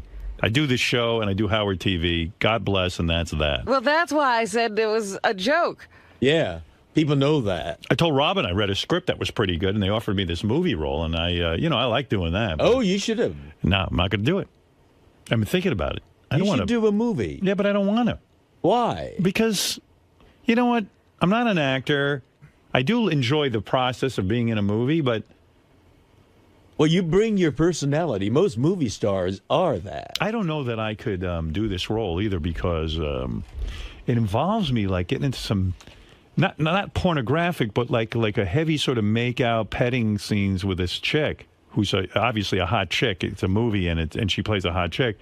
And I'm just wondering, I think Beth would freak the fuck out. Did you discuss it with her at all? Yeah, I discussed it with her. She goes, all right. What'd she say? She goes, I know what I got to do. And that was that. I mean, I said, but honey, it's a movie. You're acting. She knows me. I ain't no actor. There's no acting when you're kissing somebody. That's she a real knows kiss. me. When I kiss, well, I got news for you. I don't know about. I mean, I don't know what in some of your movies. I don't know if you did anything romantic. Did you ever do a romantic scene in a movie? I've kissed on screen. Yes. Yeah, but those were girls. Do you ever kiss a dude in a movie? And I'll bet you really get excited. I bet you if I were given that opportunity, I'd do it, and Brad would probably understand. And he might understand, but you get a boner, you probably end up in the dressing room with this guy blowing you. No, I wouldn't do that. Bullshit. I would not do that. You know what? Sometimes things happen. I am an actor. Yeah. I can create the illusion. George, you've never actually had this happen to you. That's right. So how do you really know All how I know you would is react? On Private Parts, I did a couple of scenes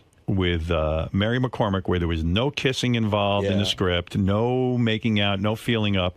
I made out with her and felt her up anyway. Every time? Every time. And you can see the surprise on her face. On screen. Yeah, you could see the look. You're an actor. You were acting. I was like, fuck that. I got a chance here to do something with a hot chick. Why not? Why shouldn't I do it? Absolutely. And I popped a real boner when I was in the bathtub with that naked girl, Melanie Good. Yeah. I popped an actual fucking boner. Of course you would. Yeah. So what am I going to tell you? I was all worked up. But... So if he'd been kissing her, but your soul and he was wasn't in his there. underwear. Well, my soul was there. Let me tell you something. I'm going to tell you something. I'm an actor, but my penis is an actor. Your penis is a real. My penis is for real. My penis don't know I'm acting. No, I better left not doing it. You want to know something? The truth? I love that woman so much that I could do the movie and not think twice about it. But I don't know. She would probably freak out because you know what? I got news for you. If she took on a role something where she's making out with some dude, it would bother the shit out of me. And you're not just kissing them once. Right. There's take after take and setups and reshoots. And that's why it's not sexy. Please. You know what? On tomorrow's with show, about 30 people watching you. Tomorrow's show, I'm bringing in this guy. He's 25 years old. Yeah. He's going to do a love scene with you. You're both going to have your shirts off. Bed. It's a script. I'm going to give you the script. You'll read it. And then it'll cause for you both to take off your shirts. He's very muscular, this guy I have in mind for the part. And you're going to rub each other's chests and make out. I will tell Brad tonight, and I will tell him I'm acting, and it will not be consummated. I am going to be acting, and yes, all right, bring it on. And bring him on. Dick off. Anyway, it's going to be a great movie. It's George. It starts out, George is in an internment camp. But it's like Animal House. It's a fun internment camp, like Hogan's Heroes kind of thing. Well, they're breaking out. It's like that. Yeah, it's going to be fun. It's World War II. Break out together. George is in Arizona. The guards love him, and one of the guards falls in love with George. And it's hot there, so we take our shirts off. That's right. It's sweaty. And then you have to wrestle. You know what we have to do? We have to put a meter on George to see if he's acting or if this is real. Well, as Howard said, I can be acting, but there's a certain anatomical things that don't know that. And Brad will tell you he's acting when he's on the phone to his attorney. So Charlie Can I bring, I was going to say Artie, Brad here? Yes. And have him be witness to it? That's right. I want him to watch. Oh, my goodness.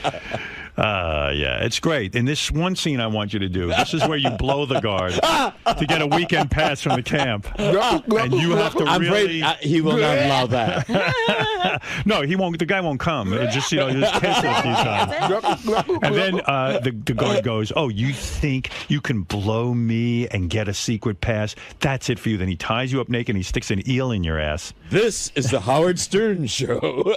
By the way, these two characters who haven't cracked a smile since they've been in here, they won the right to sit in and watch our show. They gave money to charity. You guys there? Yes, sir. I got to tell you something. You two are the two worst guys I've ever had sit in this studio watch me.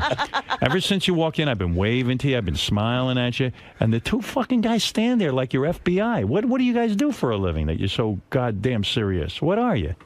Seriously, what? I'm a contractor. I build houses. Well, what are you so miserable about? I'm not miserable. I'm a performer. When we see guys like you staring at us, you gotta get into it a little bit. What's the matter with you? Well, I didn't mean to make you nervous. Yeah, you're making me feel awful. And what's your job? I co-founded 100 Contacts. 100 Contacts? What's that? The thing where you call and you get your contacts sent to you. Contact lenses. That's good. Now that's good. Who wants to go for their contact That's a brilliant lenses? idea. You must be incredibly wealthy. No wonder you're staring at me like I'm from Mars. Just probably got those contacts in, that's all.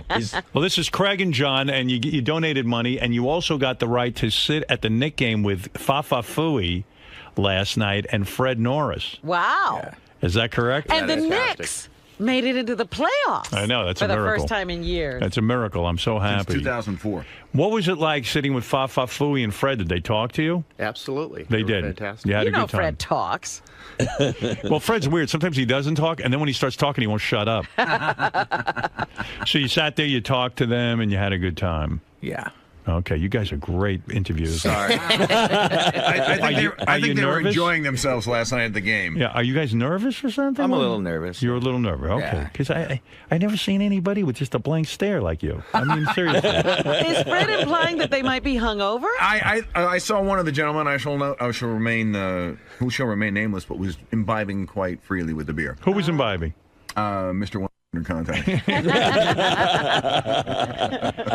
But he can do that. He's the CEO of the company. After spending the night with Fred and Gary, Baba Buhai, if you could only be with one of them, who would you be with? Who is your favorite? And I'll go to Craig first. I go with Fred. Fred? Yeah. Why is that? Because he didn't say much. There you go. Maybe Fred couldn't talk. Gary talks a lot. Is that what you're saying? Yeah, Gary talks a lot.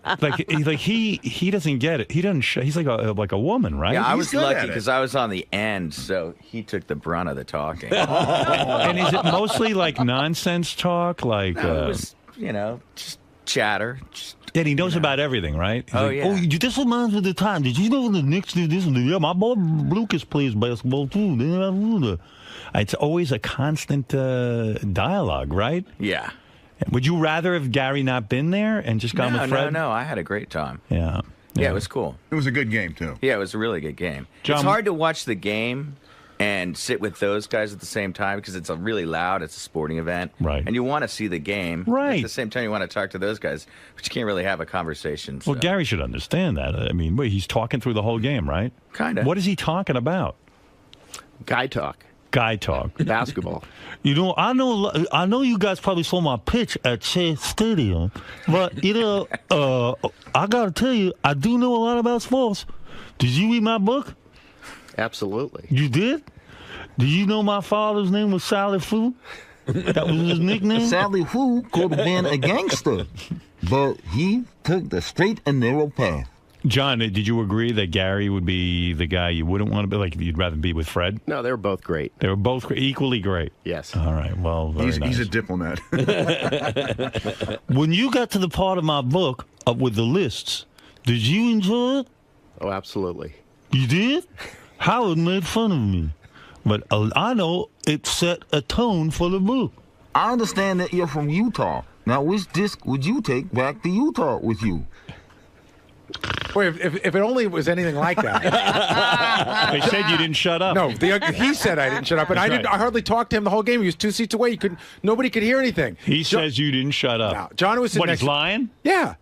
Not lying. He didn't say a fucking word. Like talking to a fucking Mount Rushmore over Because there. the guy wants to watch the game. He's a man. I was talking to John, right? Yes. He was talking to John sitting next to me, and he had a lot of questions about the show, which I graciously answered. Right.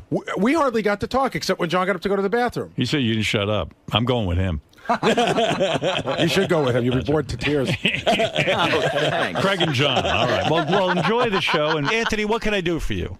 Listen, man, I got a new question for Robin.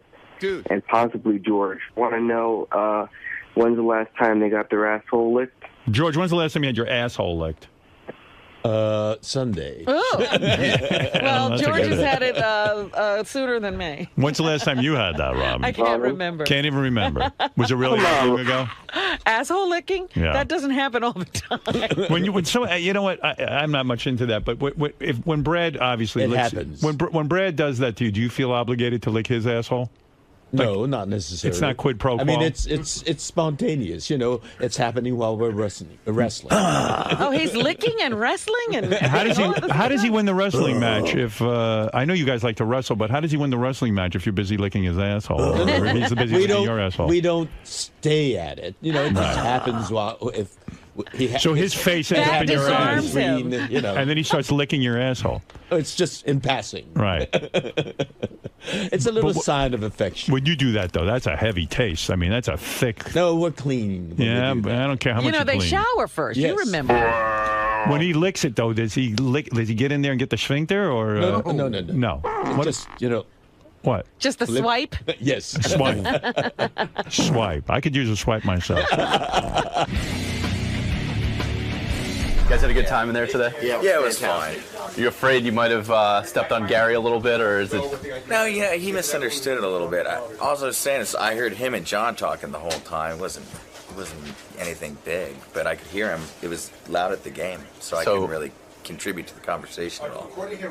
But you don't feel slighted or that Gary was talking John's ear off and not yours? No, not at all. It's John's gig. He sat next to Gary. I was on the other end. So you expected to be sort of on the periphery? Yeah, I was on the peripheral, you know. Exactly. Yeah, so. Now, did you guys envision talking with Howard on the air today, or were you expecting a more laid-back sit-in? Well, typically when people come in for charity things, he talks to them a little bit, so I expected it. You knew what to anticipate for this? Yes. Worth the auction, though? Worth everything, every penny and all that? Yeah, no, it was fantastic. A great experience. Yeah, it's fun. We've been listening for so long that it's fantastic to meet everybody and see what happens up here. I was going to ask you, how does it measure up to what you listen to actually see it in front of you for your own eyes? Well, you just get a little better feel for how the show is run. It was a great experience. Pretty surreal. And all the Sibian things here. Yeah, I mean, you're right here by all the attachments. That's pretty cool. You can see some of the greatest rides that have happened. The OJ mask, Beetlejuice. It's all of the staples. It's great to see it finally. Cool. Well, thanks for stopping by, guys. Thank you. Now I guess it's time to face Gary in the wrap-up show. Oh, yeah. It's just a misunderstanding, right? As most things are around here. You feel punched in the face by the way these guys I think everybody, when they get in there, they want to be a jokester. I think he's just saying whatever he could say to get a rise out of Howard. He wasn't sitting next to me, and it was very loud, so it was difficult to speak at all. So I mostly spoke to John, and Fred hardly spoke to either one of them because that guy, Craig, was so far, he was 4 seats away. And, it's a weird thing when you go to something like this because it's a balance. Like, I could have not spoken to them at all, and they could have come in this morning and go, we paid $27,000 and Gary fucking ignored us. So I felt a little bit of an obligation to chat a little bit because they paid money to hang out with us. Plus, they're asking you questions about the show. Well, John was asking me a lot of questions about the show. That guy Craig, he didn't really seem to know as much about the show. He's more of I think he came as a friend, so I don't think he's as big a fan.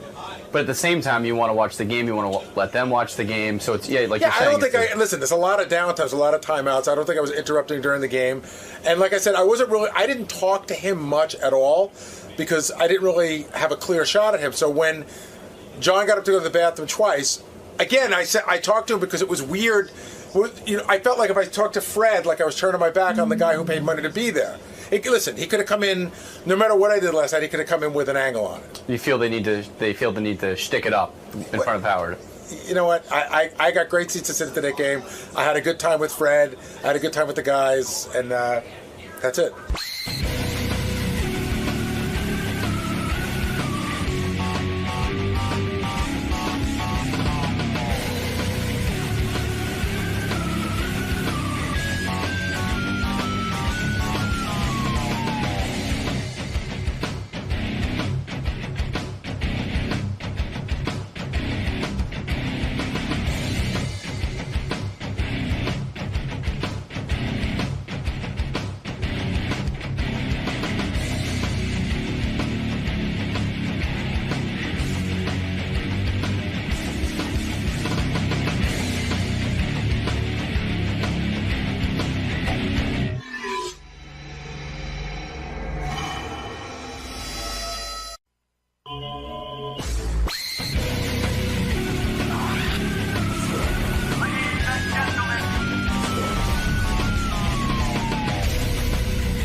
Wheels, go ahead. You have the.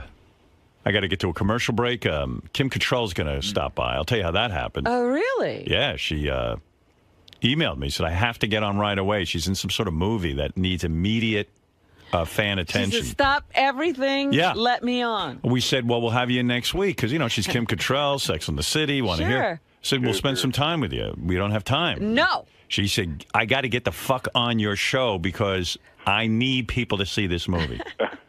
I should have ride the Sibian. Yeah, I should have said to her, well, you got to ride the Sibian. No conditions? You just let her on? What am I going to tell you? So I said, we don't have a lot of time, but I'd be happy to let you come in and say hi to the audience and tell them. Tell them about your movie. Yeah, give them the pitch. Hey, what's up, Kim? Hey, it's early morning this morning. I know, this is a rough schedule here. I'm so excited. Welcome, this is your first time. Yeah, first time for everything, yes. Oh, a little donut. Yes, this is Cupcake Wednesday. Oh, God. Dangerous. You Very picked a good dangerous. day to come in. I did? Oh, yes, always a good day. Just this way. The bunny room. So Howard was saying earlier you have a new movie out. I do. It's called Meet Monica Valor, and this is our director behind you. This is Keith Bearden. Nobody wants to see me on camera, I'm sure. There's the star of the show. He's behind the camera. This is a movie we did 3 years ago and made for absolutely nothing. And it was released, got great reviews in the New York Times. It was just about to start, breaking out as far as finding an audience, and they pulled the movie. So I didn't think that was right. I didn't feel that it had really had its due. So Keith and I decided that we were going to do a campaign to make this movie, bring it to an audience. So we begged. We got one theater, the Beekman Theater. It's going to be showing this weekend from the 29th to the 5th, and we hope everybody will come out and see it. It's a sweet, lovely movie. If you like movies like Harold and Maude or Little Miss Sunshine, you'll really like this movie. We didn't have any kind of budget to get it out there, so we're the movie. And it's right now the Tribeca Film Festival here in New York, where it was discovered last year, so it feels cyclical, so we're here to get the word out. Meet Monica Valor. Well, this is a good place, Howard. Obviously, Phew. Every cab I get into, anybody who serves me at a restaurant, it's just sort of we're like this two-band team. We're spreading the word. So we're just so thrilled that Howard has us on this morning to talk about it. Now, you've met Howard in your personal life, but you've Yes, obviously I never done have. the show before. No, I'm really excited. I really am. I mean, he tells me that he's been a fan of my work since I started as an actress. So I'm excited to be in the room with him and Rob, and I'm a big Sirius radio fan. I live out, at the beach, not close to where Howard is. He's on the Ritzy area, but I run into a lot of parties where I see Howard. He never stays very long. He's out the door. Hello, goodbye. But when I have had those chance meetings, he has told me how much he's enjoyed my work. So we'll see what happens today. Should be a good time this morning. It'll be a good time. Yes, I've had a very long, varied career, so I'm sure he has a lot to ask me. Cool. Well, good luck today and have fun with Thank you. Howard. I'm thrilled to be here. Kim Control contacted me that she needed to get the word out. Do you know her? I do know Kim. I've met her a couple of times. Oh, so that's how she contacted you. Yeah, she's extremely attracted to me, Is that right? as most women are. Kim, come in and tell us. Good morning. Tell us about how attracted you are to me. And Yes, before you sit down. Yes. you look good, baby. Thank you. I thought for sure that I was going to sit in the tickle chair this morning. Hey, you're going to get on the Sibian. We can pull it out for you. I bet You look can. sexy today. Thank you. What's going on with you? Well, I'm doing pretty good. I have a cause. Yeah, I know. We're going to get to your movie, but I'm just looking at you. Maybe the sex comes from the inside. And she's always sexy. Oh, God love you. God love you. Those your real breasts? Yeah, absolutely. They are. Absolutely. You've never had implants. Never desired to. Are you Never. a C or a D? No, I'm neither. You're a B. Shocking. Yes, I am. Because B I for thi- beautiful. I'm looking at you now, and proud. You know what's funny about you, Kim? I'm looking at you. You're a sex symbol, obviously. Thank But you, I'm Howard. looking at your chest, and I'm a man who knows something about bosoms. You appear to be a C or a D. No, And no, yet you Howard. fool the world. Recently my mother came to visit me, who's in her 80s. Right. And I have a little jacuzzi in Of course you do. Yes, just a little one. Right. And I said, Mom, get in. And she said, No, I'm embarrassed. I said, No, go ahead. It's just you and me. And I saw my mother's breasts, and I have my mother's breasts, and they were sitting very high. So I thank my mother. At 80? At 82. Wow. And I have to say, if that I'm not frightened. I like your hair like this. I Thank like you. this shorter look. Thank you. It's attractive to me. When Sex and the City 2 opened in Tokyo, I just cut it all off. This is a good look for you. Thank I you. want you to keep your hair this length. And yours as well. Yeah. Shorter too. Shorter is better for me. As you get older, shorter is better. That's right. Yes. Believe me, I'm trying to find every trick in the book. Well, he had a lot of hair. Yeah. I had a lot to lose. You did have a lot of hair. Absolutely. You did. You know, when I think about you in Sex and the City, I think you wanted the same money as Sarah Jessica Parker. That's what held up the second movie. That's not true. It isn't true. No, it's not. Dispel that, then. I never asked for what Sarah got because Sarah was a producer.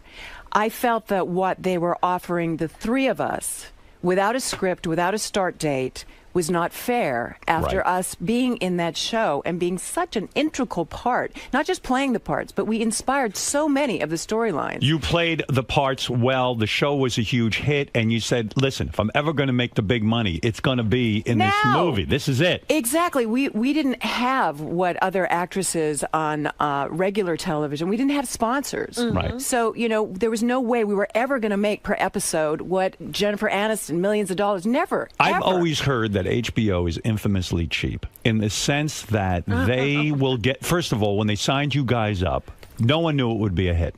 No one. So No. they get a hold of you, and you They figure got us cheap, real they got you cheap. Which is fine. We're willing to grow. But every year with HBO, as anyone will tell you, that negotiation, you get that fax that says if you don't report to work, you will be in breach of contract because you're still trying to get something like a $2,000 raise. Your initial contract was for 5 years? No, any contract for a series is 5 years with an option for an additional year. And we I did the see. 6 years. I see. And so after you do the additional year, and maybe you go to them and say, okay, I want to renegotiate, or I want to... Well, you go every year to renegotiate. That's just what you do on a series because they have a cap on everything. But then the series, like Sex and the City, explodes. Everybody's making a lot of money, and you think, well, I'd like to make some money too. Can you go to someone like Sarah Jessica Parker and say, listen, we're sisters in this. We all contribute. This is why the show is successful. Let's go in together as a team and negotiate. Or does she say, hey, fuck off. That's your problem. I've got a good deal. That never happened. What happened was I really was the one who spoke up and said, and I think it's because I've been in the business 10 years longer than the other girls. I'm 10 years older. And I had been a leading lady, and I thought, this is not fair. We all need to, at this point, making these movies, at the end of the series, I'm not set for life. Right. I want to be set for life. I've done my 18-hour days for 6 years. We all deserve this. Right. So I fought for it, and sadly, should Sarah have fought for you more? I wish she had have. Yes. She wish she did. I wish she did. Did she say anything? No, it was never discussed. But that's part of some people's working thing. I respect that. They do their own deals. Mm-hmm. But no, it was an ensemble piece, and clearly your character was very, very important to that show. Well, and to the films. The good ending for this, the proper ending is that we did make the movie. I mean, when all these negotiations were going on, there was no script, and I thought, how do you take this little this little TV show, half an hour, and make a movie out of it? Were you threatened with hey, you know what? We'll just put in another Samantha. If you don't sign up. Were you ever threatened with that? I think they would probably have tried that, but I remember when we were making the movie, Michael Patrick King turned to me and he said, I wasn't going to do this without you. And I said, Michael, you couldn't have done it without me. Did this ruin any friendships? Did this negotiation ruin any friendships? No, ultimately, especially after the second movie, it made friendships, actually. It went to sort of a deeper, better level for all of us. Yes. Yeah, I was always shocked on. I mean, I love that show. Thank you. And I love the second movie. True, Robin? Absolutely. I thought it was terrific. You heard it here, ladies and gentlemen. I've said it a million times. I've been called gay for saying that. Quite frankly, I thought the You are not political gay. statement of that movie was brilliant. Everybody's going to all of these Arab countries and saying, this is great. You can do whatever you want here. And it was like, let's get the hell out of here and go back to freedom. I know, exactly. I mean, we couldn't film in the first two locations because we have the word sex in the title.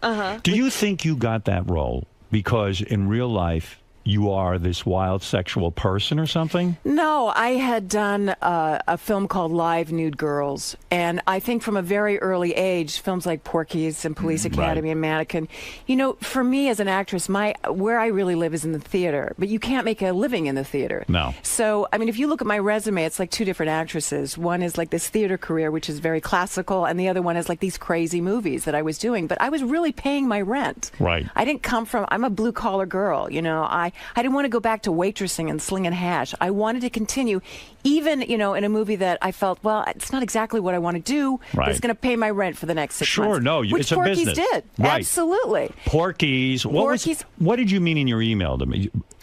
You wrote me an email and said, you're going to tell me something about the Porky's that I never knew. Well, that was it, actually. It came to me, Bob Clark took me to lunch, and I had done tribute with him with Jack Lemmon, which was nominated for Academy Awards. And then he said, I have this little movie which is going to change, how people perceive you. And I went, yeah, right. And how is that? And then he sent it to me, and all my agents said, you can't do this movie. And I said, yeah, I can't do this movie, but I also can't pay my rent. Right. And I thought, this movie will do well, and it'll probably do drive-ins. And I remember driving my car down Sunset Boulevard. I was living in L.A. very unhappily at the time, lonely, depressed. And I came across this huge mother-friggin' poster of Porky's, and the first name was my name. I was like, And were you upset about that? Because you probably thought Porky's was probably a bullshit movie. Nobody knew what it was. In some ways, it was way before its time. It was a fantastic movie, and yet probably at the time you said, I'm a serious actress. I shouldn't be doing something called Porky's. But, you probably thought it was the end of your career, Porky's. People thought it was the end of my career. Yes. Right. And meanwhile, it's one of the things that you are known for and praised for. Yes. And you were part of groundbreaking movies. But at the time, they thought it was a piece of bunk. I mean, they went on and on how this isn't, compared with other films that were out at the time, like Animal House. They were saying, this is a frat boy movie. This is stupid. Was it hard for you to get work after Porky's? Was it like, she's in that shitty Porky's? It was easy to get work like Porky's, like Police Academy, because you're associated with a hit. So then you go on this trail, and this other trail that you were later on with movies like Tribute and Ticket to Heaven, where you're nominated for awards and you're going that direction, suddenly Michelle Pfeiffer is taking all those roles, and I can't get near them. Because you were in Porky's. Because I was sexualized in that way. Do you hate show business? Do you hate do you have regrets? Do you wish your career had gone differently? No. You're I happy don't. about everything. I've been doing a lot of plays, and that's always, as I said before, where I live and my passion is. And I did a play with Sir Peter Hall, who founded the National Theatre and the Royal Shakespeare Theatre. And I turned to him and I said, I studied at Lambda, and this was where I was going to be. And I've gone in this huge circle. Where'd you grow up? I am. I was born in Liverpool, England, and I grew up on Vancouver Island. And were you this little kid who used to always go around acting and everything? Absolutely. Every summer school. And then in 1968, we went back to Liverpool because my grandmother was very ill. Right. And I met a great aunt who was an elocution teacher. And that's when I started studying acting when I was 11. And I became sort of a protege. And I started And to you were work. hot, which helps, because if you don't not have at the 11, looks... I wasn't. I was a chubby little girl. But when did you start to blossom? Well, I feel right now, actually, is No, really come on. blossoming. When did you start to become the hot chick? Well, it was actually after Porky's. After Porky's? Yeah. That's not true. No, well, for me, it was. In high That's school, when you was, weren't hot? No, my sister was. And you were not hot? I remember in high school, Howard, I was like into the high jump. Yeah. And they used to put like these saw chips from the mill, because I grew up in Vancouver Island where there's a lot of sawmills and things. And they made this big mound that you could fall in when you cleared the bar. And they were clearing it, and they said, "Oh, this is Cherry Cottrell," which is my older sister, and they built a big mound. And I was behind this fence witnessing this, and they said, "This is her sister Kim," and they flattened it. For you? For me. So you weren't the hot chick? But God, no. When you went out to Hollywood, didn't every guy try to bang you incessantly? No, I was very lonely in Los Angeles. Really? Yes, and to this day, it's difficult to get a date. Difficult to get a date, but listen, you've dated plenty. Don't paint yourself a wallflower. You were married 3 times, right? No, I've been married these twice guys, and once annulled. Once annulled. Yes. And the problem with these 3 marriages, to put it bluntly, is these guys didn't know how to fuck you. No, well, you know what happened? I worked too much. No. You were not I'm telling satisfied sexually. No, I'm telling you, I worked too much. But There's why no, have there's you no said, time you for, have been quoted as saying that the sex was bad? No, I wrote a book, Howard, That's called right. Satisfaction, The Art of the Female Orgasm. I remember. It's a very good book. And in the book, it was quite naive of me at the time. I wrote this book to really distance myself from Samantha, to say, this is my reality, and this is a character I play, but this isn't what my experience has been. It has been, like many women, not fulfilling, really. So my first husband, was European. I was working a lot. It was very stressful. All kinds of personal, situations were involved. My second marriage was completely wait a second. different. And he couldn't give it to you good enough, the European? It wasn't what you hope for. You never had an orgasm What with him? country was he from? He was Polish, Jewish, German. Oh, that's not a good combination. And you never had good sex with him? It was. I don't. You see, what I think good sex is when a woman tells a man what she wants, and I don't just blame the man in these scenarios. I blame myself.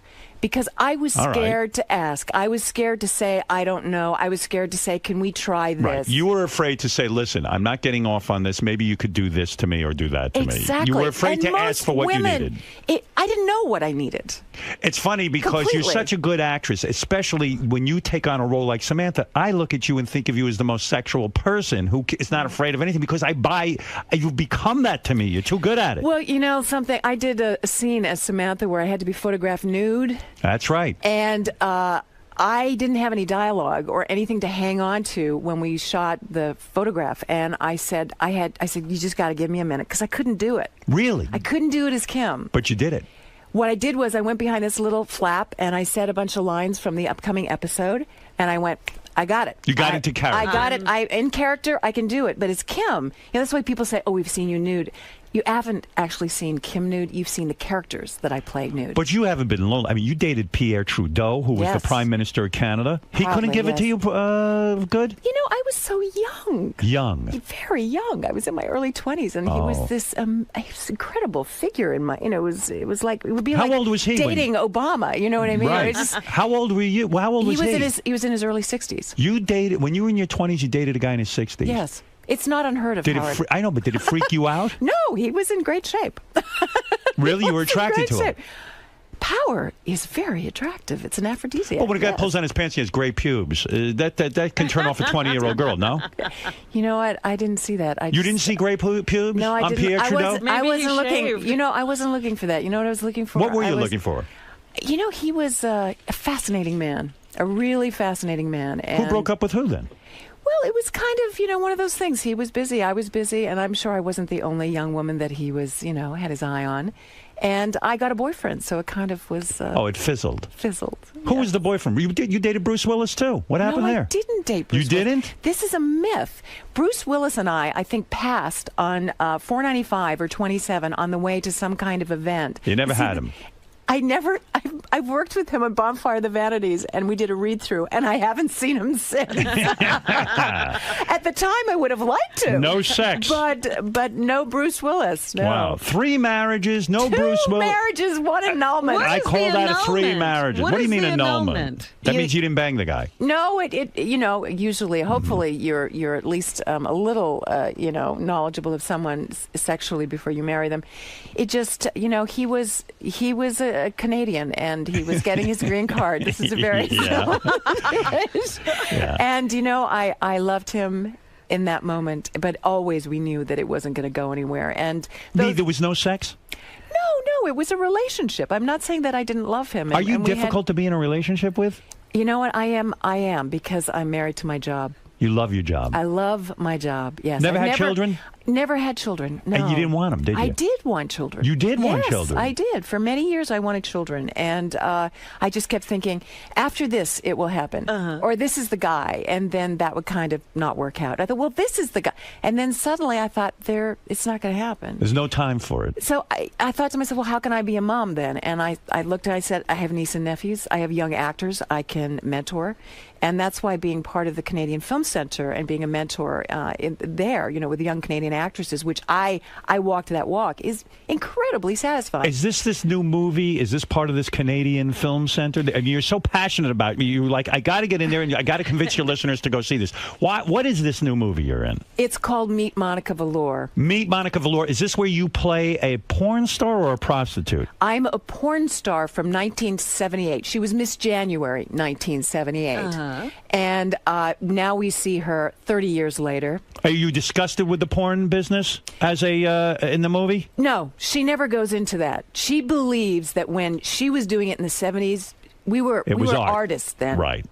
So she has that rationale. Yeah, she has this great line. She says, what we got was, $50 and a case of the crabs. Do people recognize her as a porn star, or is she washed up? No, she's washed up now. But people who watch porn, there's a cop at one point who comes in and he doesn't say anything to her, but when he gets back into the cab, to the dispatch, he says, I loved her in Frankenbooty. So he's watched all of her porn. Is your character disgusted by sex? Is she completely turned off to it? She is in crisis. She's fighting for the custody of her 8-year-old daughter from her scumbag husband. And no one wants to give her custody because she was a porn star. No one wants to give her custody. They don't even want to give her a $5 an hour shampoo job in this town. She's trying to get any kind of a job. Because she's considered a slut.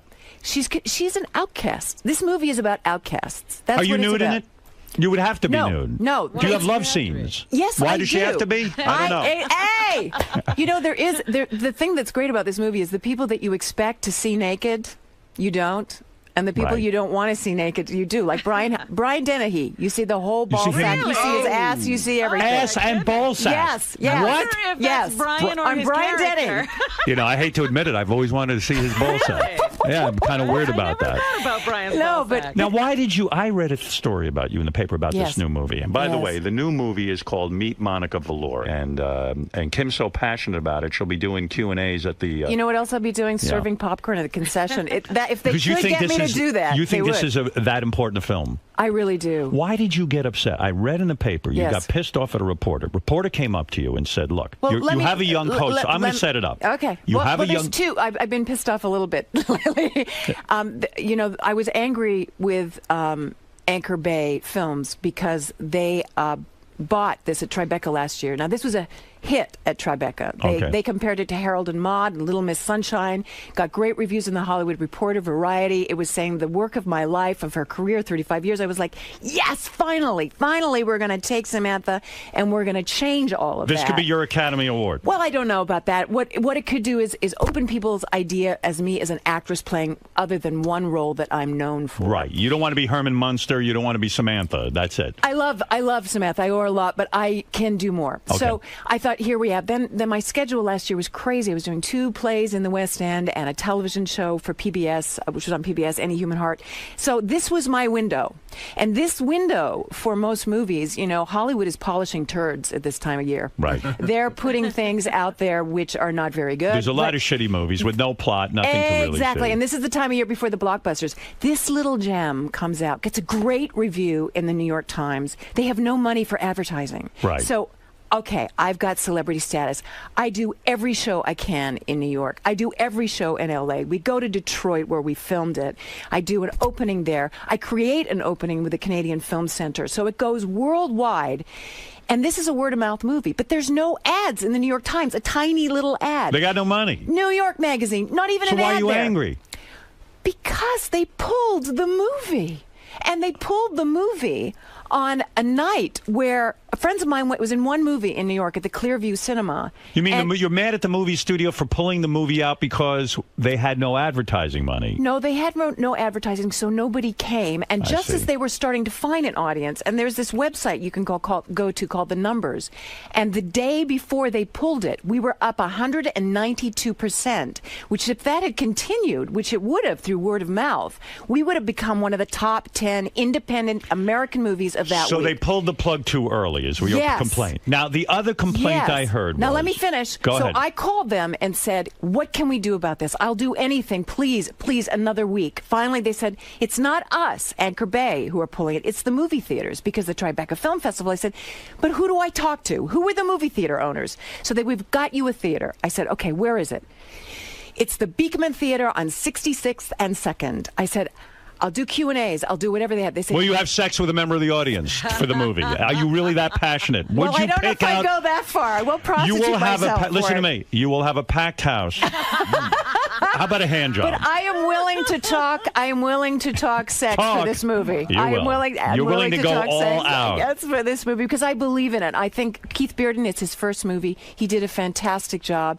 It's a road picture. It's a love story. It's a date movie. It's sweet. I've never seen you like this. You're so passionate about it. Well, you got to see the movie. Here, I'm going to go see it. I'm going to go to the Beekman Theater. I gained 20 pounds. I look really. You look good now. You lost the weight, didn't you? It was 3 years ago. Oh, 3 years ago you shot this. That's how long it's been to get this movie out. 3 years. Did you freak out when you had to gain that weight?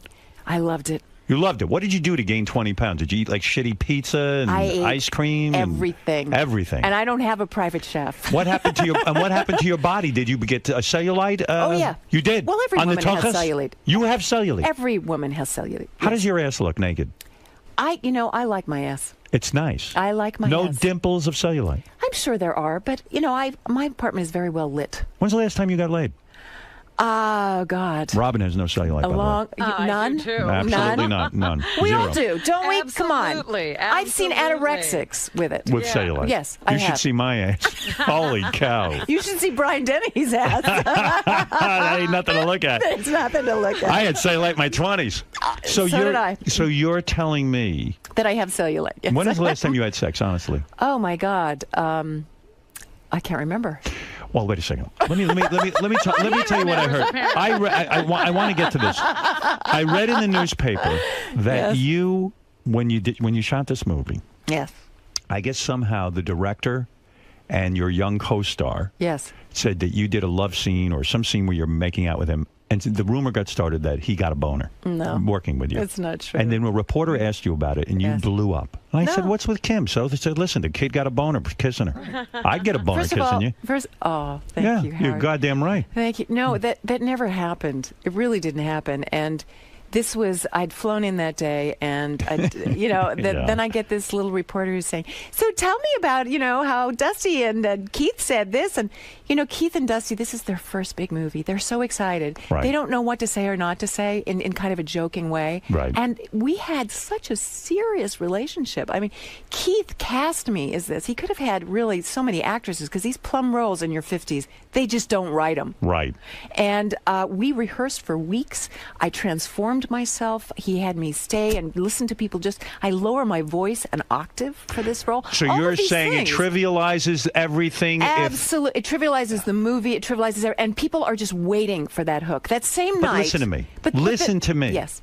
My dear. Yes, Howard. That's a good story to get out there, because to get people in the theater, if they know this kid is getting a boner during the love scene, so it's promotion. Why get upset? It's promotion. And you're a hot woman. The fact that you're a woman in her 50s and you're giving these kids boners. Oh, God. You should embrace that. I guess you're right. Of course. I guess you're right. I was having a moment. You're upset because you do such a good acting job. You don't want to trivialize, No, I guess, I down to a boner. I don't. You I don't? It's so much more than that. It really is. But and these- not that isn't something. Right. But these young punks, they get into bed with you and they get a boner. God bless you. Well, we never got into bed in the film, but the thing that's crazy about this experience and this job that I have is that I'm still learning.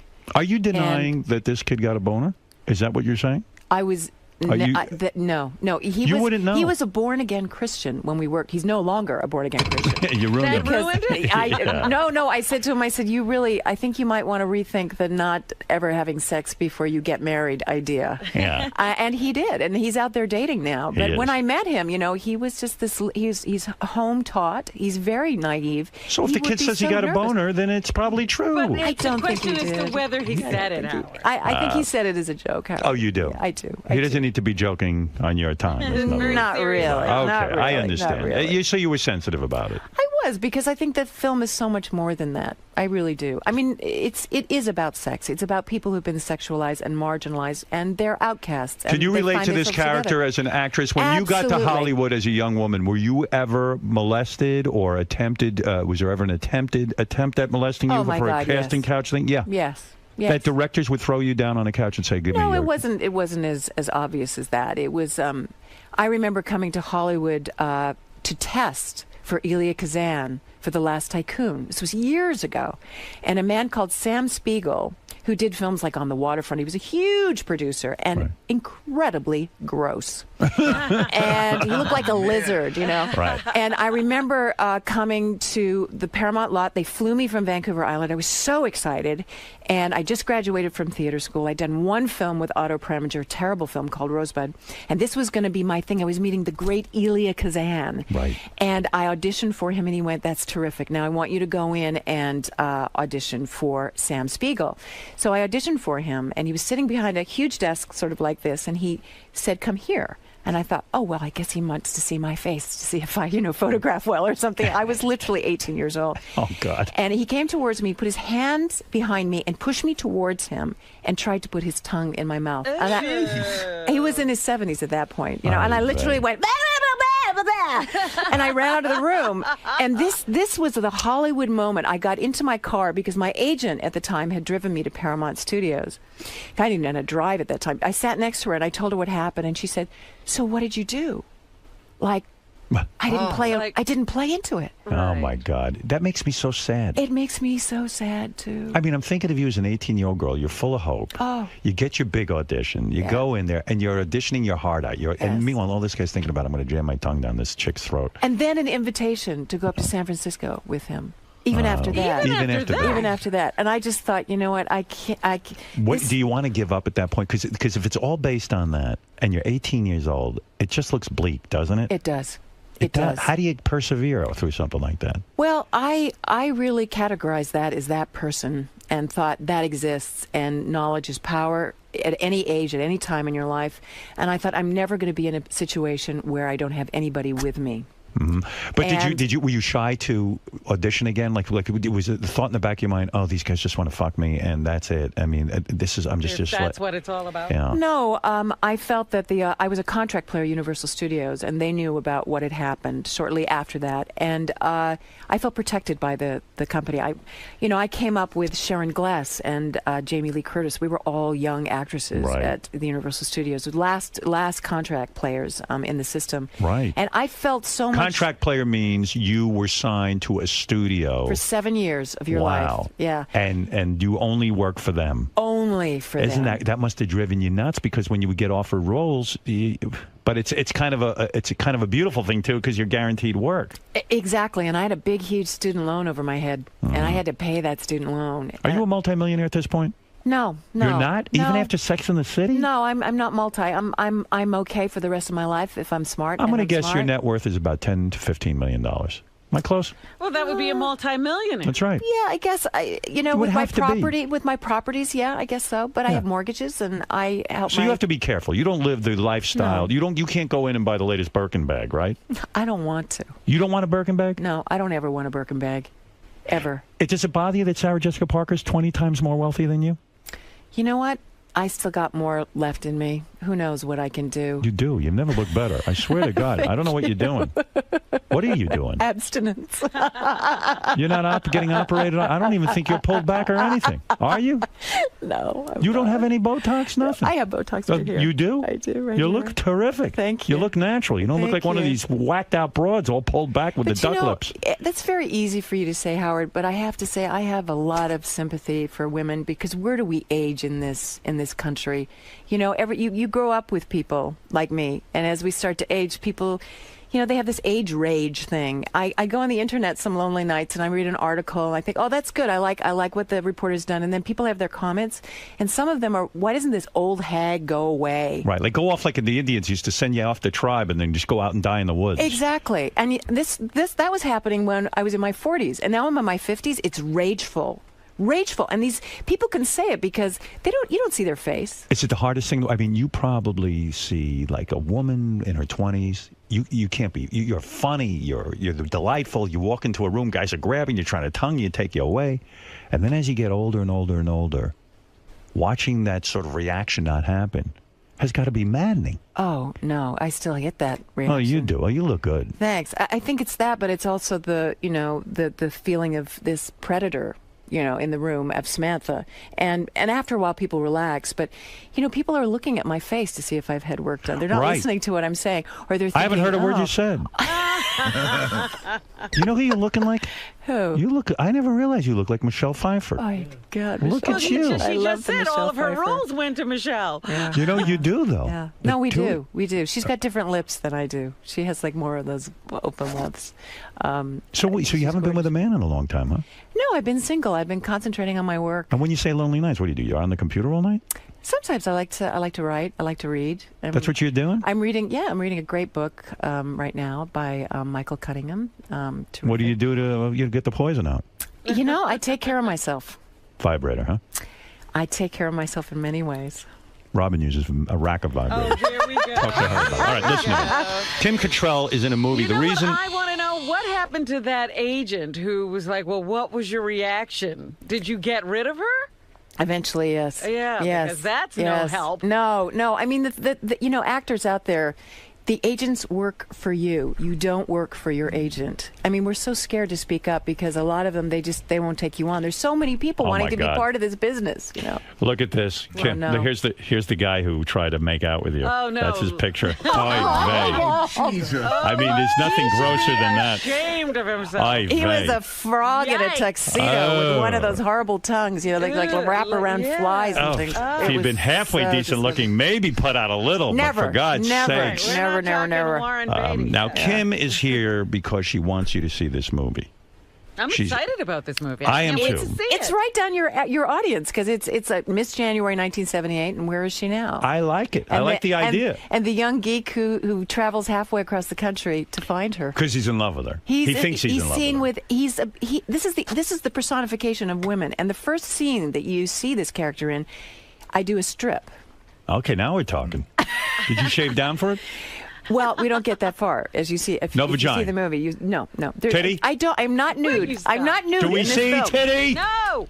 No, What do you mean? Don't answer for her. You don't know that. You know. But you see. Why don't I see titty? You see other things. You see other things. What do which, I see? Which are much more interesting than titty. What's more interesting than titty? Vagina, and I don't see that. No, what you see is Ass. from. I told you. You see Brian Dennehy's ass. No, what about you? Well, you see You stripped see down. a big stomach. You know, I did a scene in this movie which I've wanted to do my whole life, which I'm standing in front of a mirror, Right. and I've got this. When I gain weight, it's in my hips and in my belly, and I have this scene which all women do. You're sitting there, you're nude, you're just out of the shower, and you grab your belly fat and you shake it. And you do that. I got to do that. And there's another scene where my legs are open. I'm wearing these horrific underwear. I'm drunk. I've got this old house coat on. I've got a wine goblet, and I take a Twinkies and I dip it in the wine, and I taste it, and I think, hey, that's not bad, and do it again. And you get to do those things. Did Sarah Jessica Parker see this movie? Did you invite her to this screening that's going to happen on? You know what? I haven't heard from any of the girls. It's so weird. I don't They know. don't like you, do they? No, I don't think it's that. Come on. Let's get real. Howard, I don't really- think the Sex and the City girls like you. Well, I think you a think lot of they- people in the press Yes. have a lot invested in that. What do you mean? Yes, they do. They want to keep that feud going. But why wouldn't Yeah, it Sarah sells come and newspapers. support you? This is an important film to you. This is I've never seen you so fired up about a role. That's the a good movie's called question. Meet I don't Monica know. Velour. You'd have to ask her. Did you invite her? Well, invitations went out, and I said anybody and everybody who, is in New York at this time. Maybe she wasn't in town. And she didn't even call and say, I can't make it. Nobody called me. She doesn't like you. I don't know what it is. Of course. I don't know what it is. Did you? She is not supporting you. And what about the other two nutnicks? They didn't call either. Where are they? Well, one of them, Charlotte, the sweet one. She lives in L.A. Yeah. And I just And what haven't about heard from anybody. the other one who went lesbian? They have babies. They have lives. They're busy. Too busy for their friends. Too busy for the woman that made Sex in the City what it was. The woman that made them money. I'm not saying anything. Wow. What about the creator, Darren Stars? He come to see the movie? No, not that I know of. No. What the hell is going on? I Boy, agree. show business is. They're all on to the next thing. Do you think it's you? No, I think it's just that people are busy, and now But we live. why don't they like you? I don't think it has to do with liking like me or you. not liking me. You know what it is? I think that movies come to people now. People don't go to movies. They're If very, Sarah very Jessica busy. Parker wrote you a note and said, I want you to come see my new movie, you would be there for her, wouldn't you? I was there for the Morgans movie. Yes, You were? Yeah. You Gladly, went. Gladly. And she wrote you and said, would you come? I would go. Yes, I support Sarah in everything she does. I think she's terrific. And, Sarah, this is not right what you're doing to this woman. Don't. All right, maybe you got your differences. She's not doing anything. She's not doing anything. She's busy. She's got her life. No, listen, she's not that busy. She got 20 nannies. Listen to me.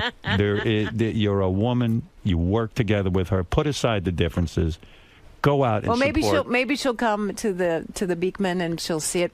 We've got a week. This is This is the important week. You got 1 week to make this movie work. And if people come out and support the movie, People like Sarah Jessica Phony. I mean, Parker. You're terrible. You're terrible. I mean, come on. I'm not terrible. Let's be honest. Let's be real. You work together. Let's support each other as actresses, as women. You heard it here. So I've said the truth, haven't I? Well, I think it's important to support each other. Yes, I do. And they're not I there for do. you. You went to the Morgans, whatever the hell that is. It was a Sarah Jessica Parker movie. I didn't see it. Not too many people did. That's well, right. hopefully more people will see. Was The Morgans a bad movie? Velour. It's a rom-com, and I like rom-coms, and I think Sarah, what she does is really great. So I did enjoy, and I like Hugh Look Grant. at you putting on a face that says, hey, I'm not going to say anything negative about her, but she won't show up for my movie. Poor you. Alone with your computer and your vibrator, sitting in that apartment. You know something? Where's Smith Jarrett? Did he show up? No. Not even Smith Jarrett likes you. No, it's not about liking me. What are you? You're They making should me into support something I'm you. not. I They should- support you. My audience will support you. That is why I'm here. Look, go see Kim Cattrall in Meet Monica Velour at the Beekman Theater in Manhattan this Friday through Thursday. Kim is going to do pretty much anything you want at this Q&A. Q&As. At the 7 p.m. screening Friday, Saturday, and Sunday. And go over to this Beekman if you live around this area. Come on. Give her a shot. It's a good movie about a porn star who's past her prime And she's dealing with the town and the whole thing.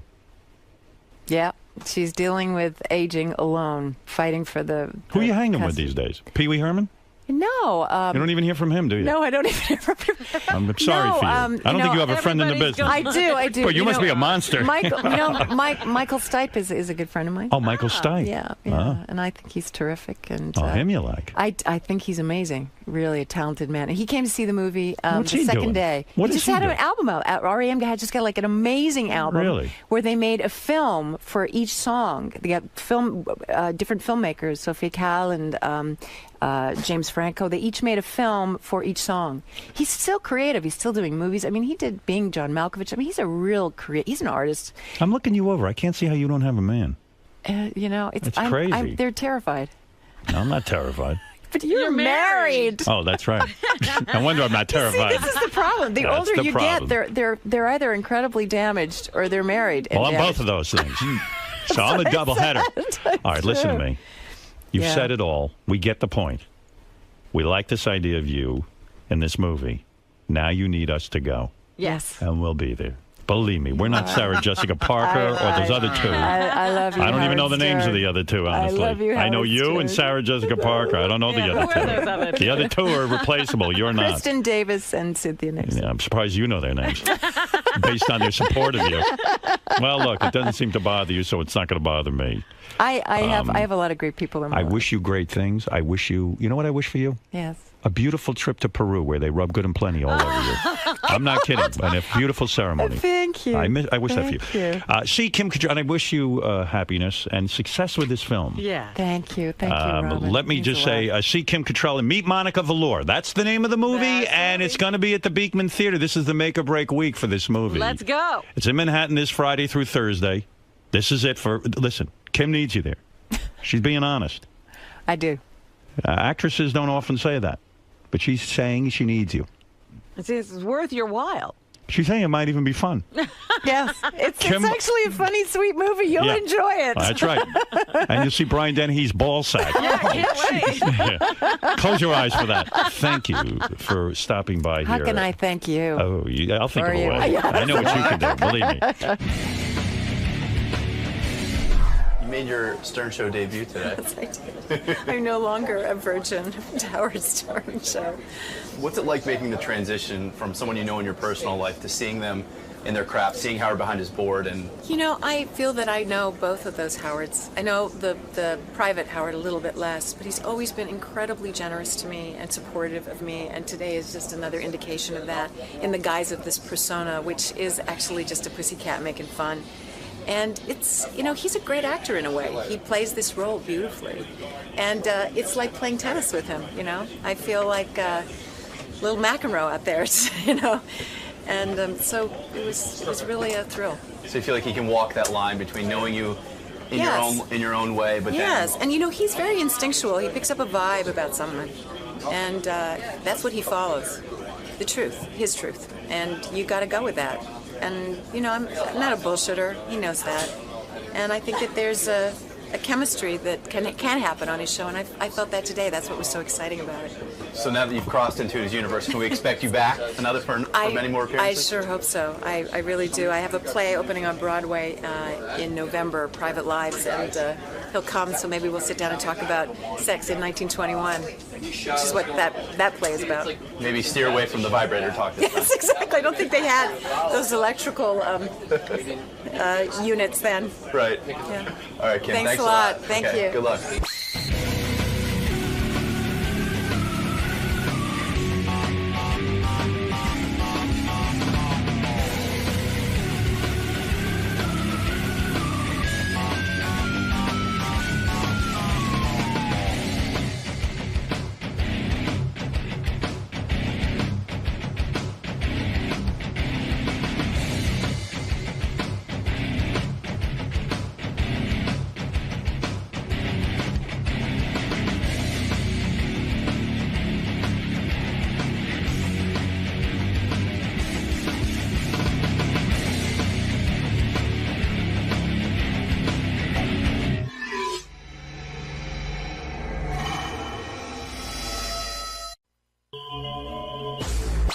Investigations.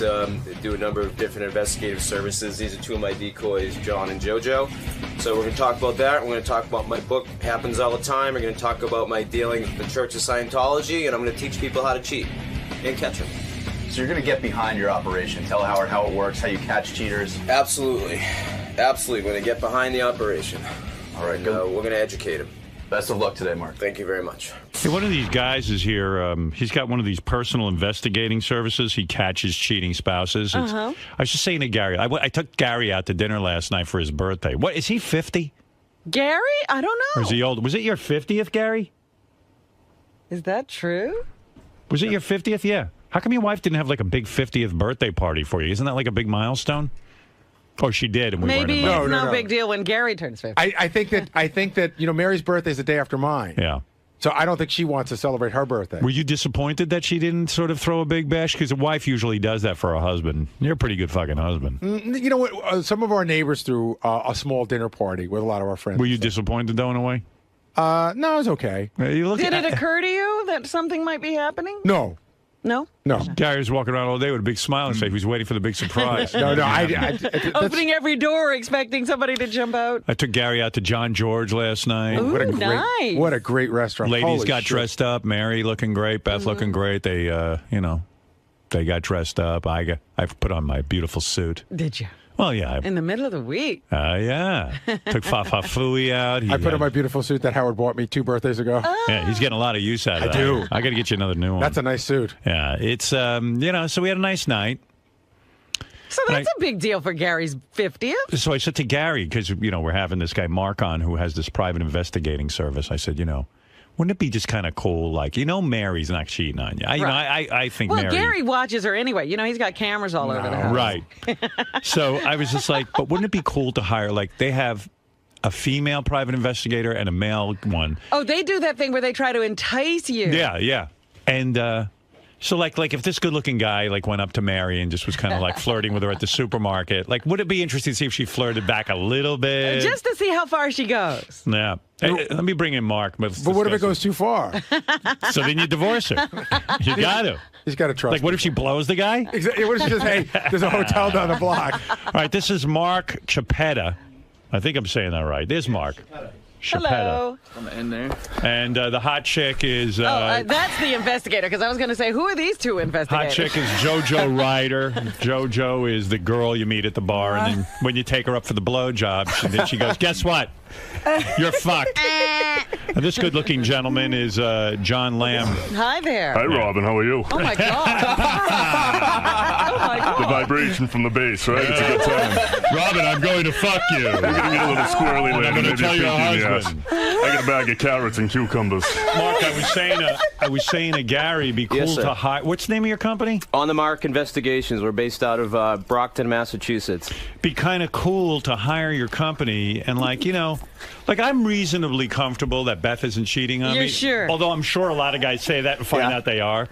But, like, I wouldn't mind seeing if a good-looking guy like John went in there and, like, said to Beth, hey, baby, like, how far... Hello. How's it going, Beth? Like, how far would it go? Like, how much flirting would go Right.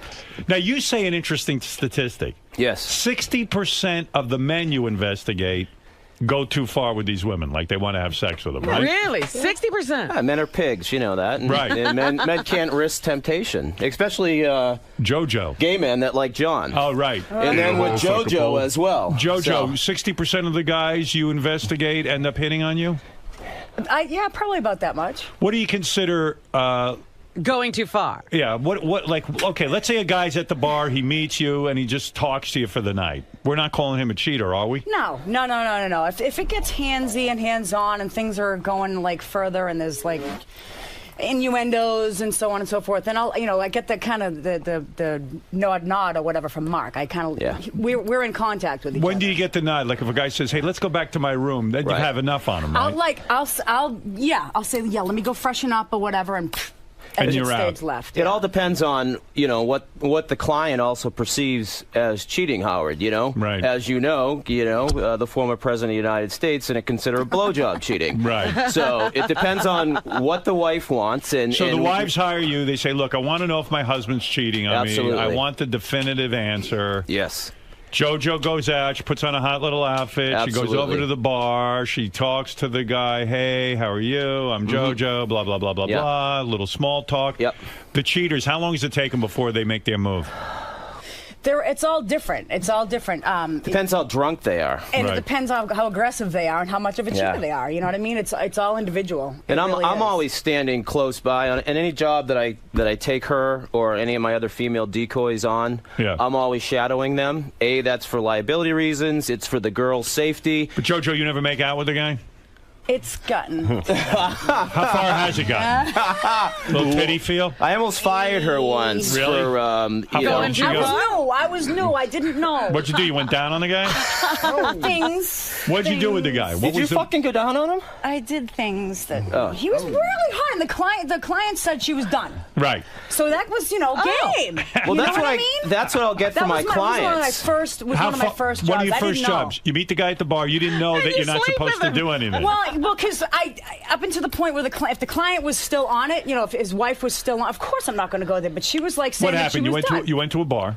Yeah, and then I went back to his room. You went back to his room. Yeah. Did you go all the way with him? Almost.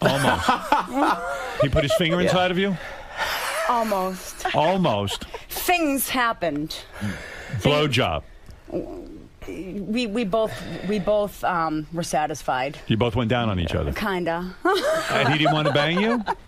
I didn't want to go that far. No kidding. I'm really a good girl. And what pissed me off is that I usually don't rig her up with the hidden camera. I usually have the hidden camera on me, and that I didn't get to actually witness this before I almost fired her ass. Now, what is the... Okay, 60% of married men or men in relationships cheat on their woman. But with women, I figure it's lower, right? It's starting to grow, believe it or not. My business, and I've been starting to track it lately and check all my cases and track the numbers. Women are working more. They're out in the work field. They're traveling. They're going away. And it's just normal for them to start cheating more. They're not getting it at home good enough, and they look for a little attention, and you send someone like John in. Johnny boy, you're a good-looking guy. What's your background? You a cop or something? No, God, no. I've been on the other side of the law a few times. Mark found me after doing a show on What'd you do? What'd you do to get on the other side of the law?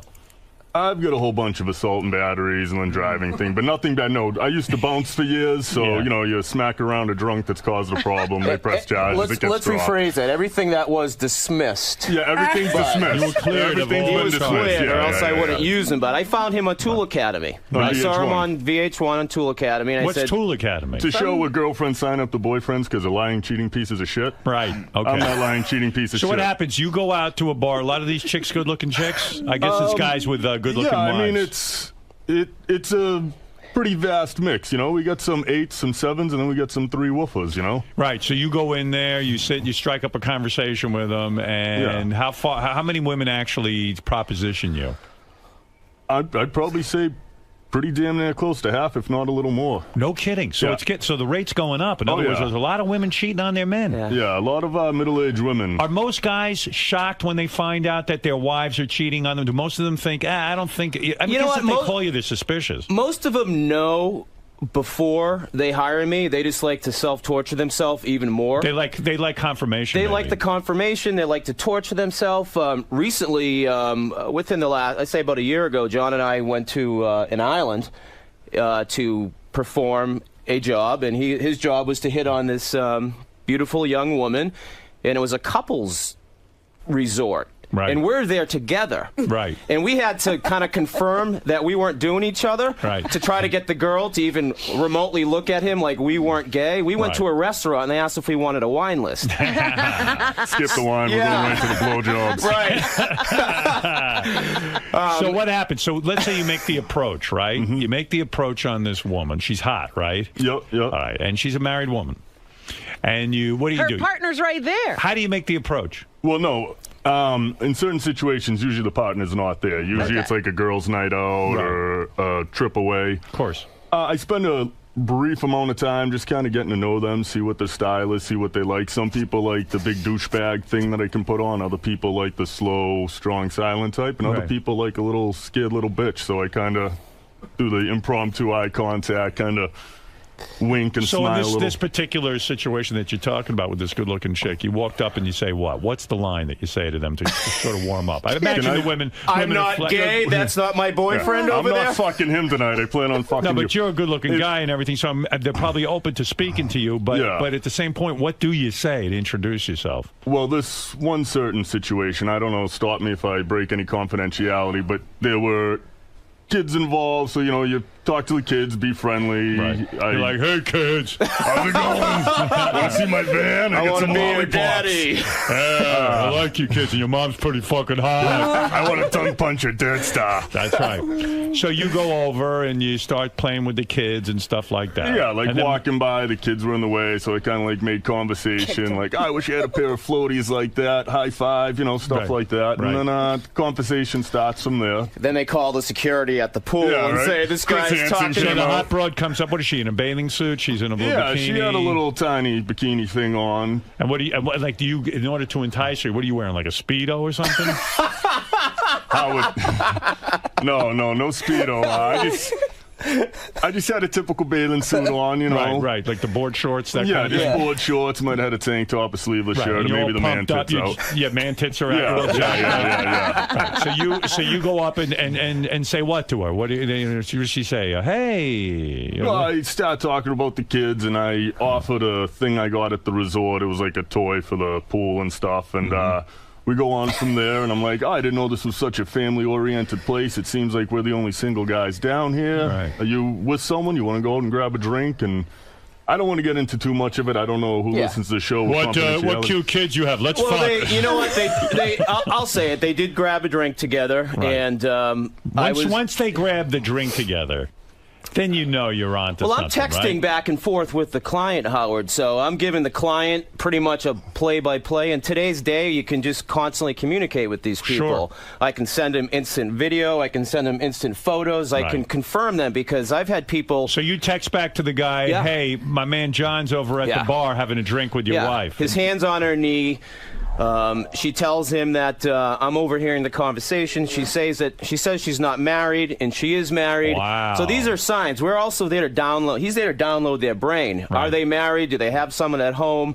And then when they do give they ever those get things, as far where they say to you, hey, John, I want to take you back to the room, or why don't you come to my room? Not quite that up front and blunt, but I've had plenty of situations where I knew it could have gone further. I actually don't cheat myself. I have a good girl at home. When these women are confronted, why are you making a vomit face? What is that all What does that mean? Because he's pussy whipped and he loves his girlfriend. But this is a professional job, and I only allow him to go so far. All right, but when these women kind of give you the sign where they go, hey, like they put their hand on your knee and this and that, can't they come back and say to their husbands, you know what? I'm touchy-feely. I never would have done anything with this guy. I put my hand on his knee. So fucking what? I wasn't going to go fuck this guy. Don't you need more proof? Oh, yeah. We get him to suck face. We get him to rub each other. Absolutely. Oh, you do. So you will kiss these girls. Damn straight. I won't have any kind of sexual, skin-on-skin contact. The kissing can't go on at the bar or at the while you're having a drink because the kids are there. The kids are running this around. particular case.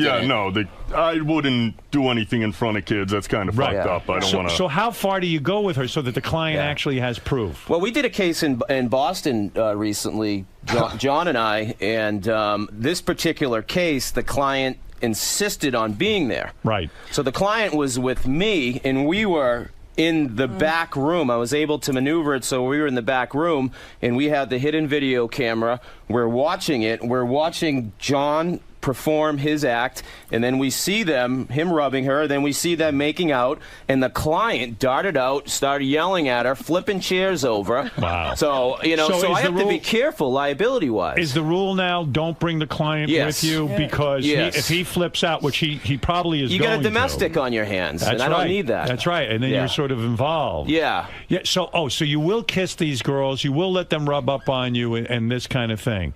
And once they kiss, that's it. I mean, we can stop, right? That's Do you it. consider that cheating if your spouse is kissing if I someone? saw my wife kissing a guy, yeah, that to me, it's over. That's it. We're done. That's as far as it has to go. Suppose she's entertaining the prospect, but after Robin. that, she decides, no, I really love my I don't give husband. a fuck. It's called self-control. You got to have it from the get-go, you know? You know, some will call it entrapment, but entrapment legally is a criminal Bullshit. act. It ain't entrapment. No. Thank you know what it is? Thank you. It's like, hey, man, I want to know. Now, you had a case. I was reading in the notes. You had a case. A guy was going to get married, and he wanted to test to see. He was having an affair. Yes. So he was cheating on his wife, but he had a mistress, right? Yes. He decided he was going to leave his wife for the mistress. Yes.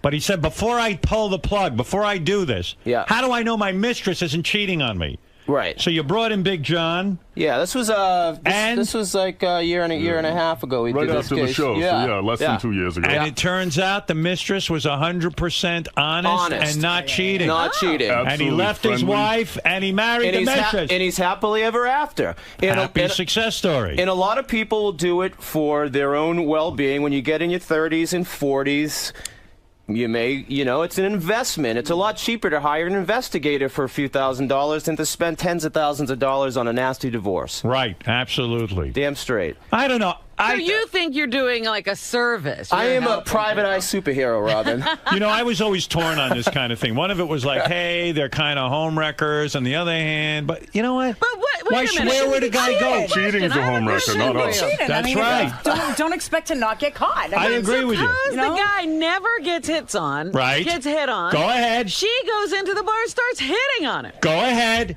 And he falls for it because, whoa, this never happens to me. Well, then, hey, come on. Come on. Now, That's entrapment. Well, because this guy wouldn't have done anything. She was But aware. he doesn't just go in there. I mean, someone's got to be hired. There's got to be cause suspicion for this woman to be like, okay, you know what? I think my husband's cheating. He doesn't just go in there and go, I bet that guy's cheating. Let's set him up. No, he's hired. Yeah, but the woman could have suspicions. I don't do her a husband psychological travels. screening on my clients. If they call and if they say, I think my husband or she, or vice versa. Well, there is the one thing. There is the one thing you could take the attitude that, you know what? Let's say a lot of people do cheat on their spouse. Yes. Is it really our jobs to bust them and let them know? In other words, a lot of people survive cheating. In other words, you go out, you cheat once or twice, and you say, you know what? I did the wrong thing. I really value my marriage, yeah. I value my marriage. I've made a mistake, and I'm never doing that again. And they're serious, and they don't. Mm-hmm. But if you go into the mix, he's getting a divorce. That is a problem. True. Well, JoJo here has been cheated on, so she's kind of like got a vendetta when she goes out there. Like, it's almost like stripping. It's like you're looking at the guy giving you money saying F you, and she wants to nail the bastards because she's been cheated on. But at the same time, I try to keep that separate. It's I'm being hired. It's a job. You know what I mean? I'm not. Yeah, you are a shitbag. Hey, you know what? If you want to screw around all you want. But if you're hurting someone in the meantime, you shouldn't be doing it. You know what, JoJo? I know a guy cheated on his wife a couple of times. I happen to know this guy. He cheated a couple of times. He admitted it to me.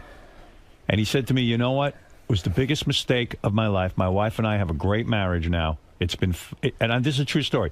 He said, it's like I understand now that I was out of my mind. The best thing I have is at home. He's lucky to have her to have been patient. That's right. And he goes, look, she doesn't know. Oh. But, I made a mistake, and I love her. Difference. So you're saying that everyone should maybe cheat once to realize how good they have it at home? What if you guys bust a guy, and it turns out it was his once or twice time, and his marriage would have survived? Doesn't matter. Doesn't matter. You kill someone once or twice, But you know you're a what? murderer. You know what, Howard? By the time they call my agency on the Mark Investigations in Brockton, Mass. All right, fair enough. They usually know. They usually hack into the computer. They usually find something. There's usually suspicion that leads up. Do people that you're hitting on ever realize what's going on? The guy goes, wait a second. I am an ugly mother. I am an ugly motherfucker. It's never. No one it's ever never. hits on It's me. never happened. And JoJo's a beautiful girl, but I have sent girls in that look like Jenna Jameson or whatever. Right. And they'll be like, something doesn't add up here. You know what I mean? Like, right. what's wrong with this You ain't picture? not I'm me. short, fat, and dumpy, and why is a girl with large breasts? You're saying hitting on me? JoJo looks like a girl that, while she's beautiful, she looks like a girl that maybe would hit on a guy. She fits a certain type. She's my number one girl. She's she's. Because I can go either way. I don't have the chest, but I mean, I can go either way. Well, she's got a great You ass. look very nice. John, what about you? You're an extremely handsome man. Do any of these ladies go, wait a second, this fucking doesn't guy happen. Again, Mark gives me a lot of details about the women. I know how to dress. I know the demeanor to have. And no, I mean, I'm not fucking... Who's that soccer player douche with the Spice Girl there? David Beckham. I'm not David Beckham, You shave your balls and your bush? Everything but my arms and legs. If you want to see my balloon knock, get Richard Christie in here. I'll show it.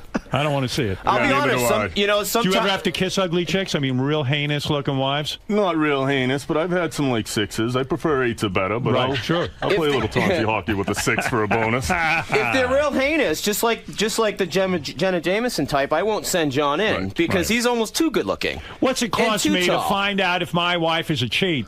It all depends. If you want to send us away, for 3 or 4 days, and you got to do a lot of prep work, it could cost anywhere, up to, $10,000. Right. You're paying for his vacation, Goddamn and he right. gets to hit on your wife. Oh Probably my fucking my God. wife. Can I say this? Whatever. Nice wedding gift. Since you're giving all them compliments, I am also the fallback guy. So if they For don't what? if they don't like him, then I will switch up and give it an opportunity. And my wife has allowed me to suck face and suck face only. You're the beefcake, huh? Yes. All right. Well, listen, this is a wild topic. Some people might think you're a cock-sucking fuck, and other people might see you as a service that is very much needed. Which is it? Do they just, is it mostly when the girls go on these girly vacations that you get hired? Yes.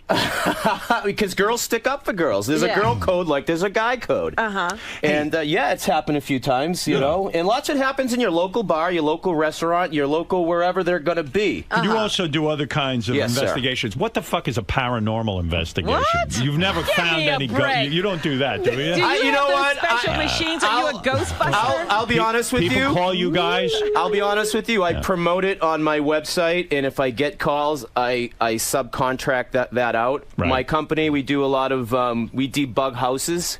Right. I have a ton of people that are legitimately, professional crazy people who think that there's bugs in their house, so we'll go in and sweep a house. So you do a lot of different services. I do everything. You were hired by the Church of Scientology, right? I was in my. Why? There's a chapter in the book, and I met them about 12 years ago, and they hired me just to do background work, to do investigative work on. In other words, if I am a person who Yes. criticizes the Yes. Church of Scientology, They would hire someone like me to find everything that you could think of about you. Surveillance, pull trash. Why? Why are they so paranoid? They have a successful operation. It's weird. Who are they looking for? It's right. You know what? It's weird. A lot of them are ex-members, and I can't say anything bad about them because they've never handed me pamphlets. They've never tried to force me to go in that direction. I was Right. an outside contractor. I said, hey, look, as long as the money's green, as long as it's ethical.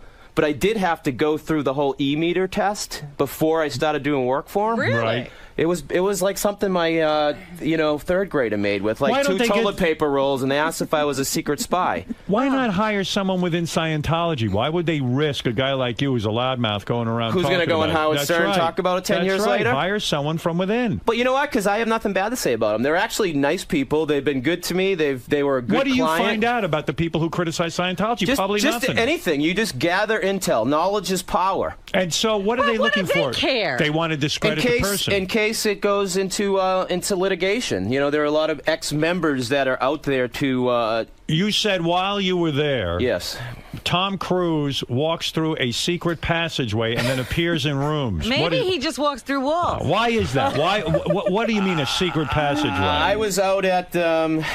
Oh gosh, The Celebrity I'm gonna Center? be getting. You know what? Someone's gonna be watching me now, Howard. I was at the Celebrity Center in L.A. many years ago, and they said he came through his private secret entrance. I didn't see it. I didn't know if it was like a bat cave or anything. Right. And he came by, and he had a Yankees hat on. I had a Sox hat on. He said hi to me. He seemed genuine, and he was going to study. What is the secret entrance? So no one will see him? No one can behold him? I guess. Right. I have no clue. Right. He was going to study. Study what? He was continuing education. Do you think at this point he knows everything? Continuing it. I don't know him personally. I've never done work for him personally, but I was out there on a job. Now the Scientology Church doesn't use you anymore. Is that? I haven't done work for them in about 6-7 years. They're nice people. You think they weren't satisfied with your work? No, I think they've just suffered from recession, and I think what they do is they rotate a lot of different people. It's time to move on with someone else. I already did great work. I did great work. I was the best trash picker in the fucking U.S. Yes, and you would find out things. What kinds of things would you find out? What type of girls they like? What type of guys they like? You know what I would. Would you find that if they were, say, homosexuals, and then report that to the Church of Scientology? I would just gather the intel, Howard, What's the and intel? I would What give are we it looking back. for? Post-its, letters, envelopes, addresses. Banana peels you Did throw you ever out. wonder what they were doing with that material? Did you worry that perhaps they might be using it to discredit a guy or to frame a guy or to do something like that? You know what? That's again, I wasn't doing anything illegal. Pulling trash is legal if it's on a curbside. If you go into a dumpster, it's trespassing. It's illegal. Right. So I'm performing my job as a professional investigator to get the trash. I'm performing my job as. Do you ever turn down a case because you think it's immoral? The only case I really turned down recently was a woman who thought that someone implanted a listening device in her brain, and she wanted to know if I could sweep her head. All right, she's obviously a schizophrenic. Yeah, I get a lot. But she said she worked for the state, which... Have you ever been hired by a politician to find out what his opponent is doing? All the time. All the time. Goes on all the time. They didn't learn from Watergate. They didn't learn from Nixon. All the time. Local politicians, reps, senators, what do hire they want me. to know? Just anything that they can find out on them. They want to find out any kind of scandal, right? So they can discredit their opponent. Yeah. I ran for office back in 2004 myself, and I lost. And my opponent afterwards thanked me for, not investigating her. I said, you know what? I wouldn't have wanted you to do it to me. Chico, you're on the air. You're on with Mark, Mark's Private Investigation Services, or go to purchase his book, Happens All the Time, Cheating in the Good Old USA. Go to onthemark.com, onthemark.com. On-the-mark. On-the-mark.com. Okay, Chico, you're on the air. Hey now. Hey now. This guy's a fucking douchebag. Take the fucking bat right to his head. Hey, man. You get fucking paid to ruin people's lives. Mind your fucking business. Bring it on, man. I'll be your next fight. You'll be my next fight in the cage. What? I said, bring it on. You'll be my next fight in the cage. Good, I'd love to, tough guy. Be careful what you wish for. Tough guy. Tough guy's calling the radio shows there, Chico. What kind of name is that? Are you a dog, you fucking scumbag? What's the matter, Dude, I will fucking rape your wife's asshole right in front of you and then choke out your golden retriever, you fucking scumbag lowlife. Get a fucking job. No wonder you have an anger issue. I'm telling you. These fucking douchebags calling the radio shows talking tough. What a fucking pussy. I pull up front, you fucking scumbag. You know what? I will say... Sucking a black cock, pussy? All right, I love sucking black cock, your mothers. I will say, Howard, that... It always comes down to black cock. Yeah. I'm your mother. I run my agency. Can I speak, Chico? I run my agency in a very professional way. I don't do anything illegal. You know what? If you ethically think it's a crime, that's not for me. I get hired for a service. I do it legal. I have legal people that work with me. I do legal work. I walk the fine line like a gumshoe.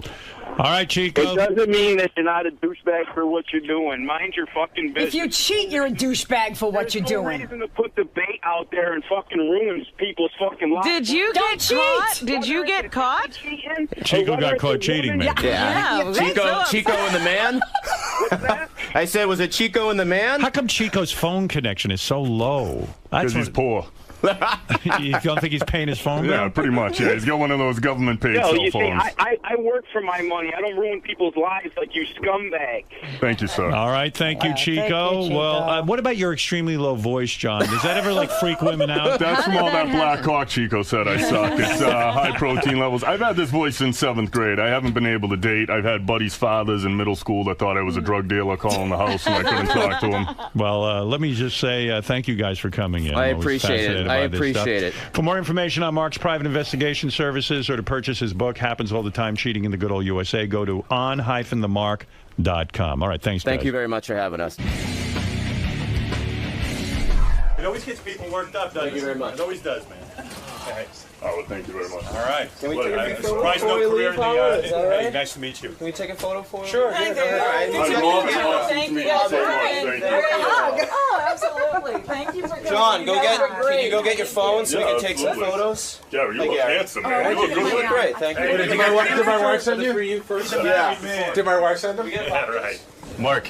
Yes. So that went well. I mean, you got your word out for sure. I got my word out. I'm a little nervous about what the backlash is going to be when I get back with the state police that license me and the Church of Scientology and all that shit. But you know what? I guess you get to take risks in life. Well, I was going to say, on one hand, you're looking to promote, you're looking to get the word out about your business, but at the same time, you're a private investigator, so it's something you have to keep kind of secretive. How do you walk that line? How do you... People are fucking dumb, that's why. They got no clue.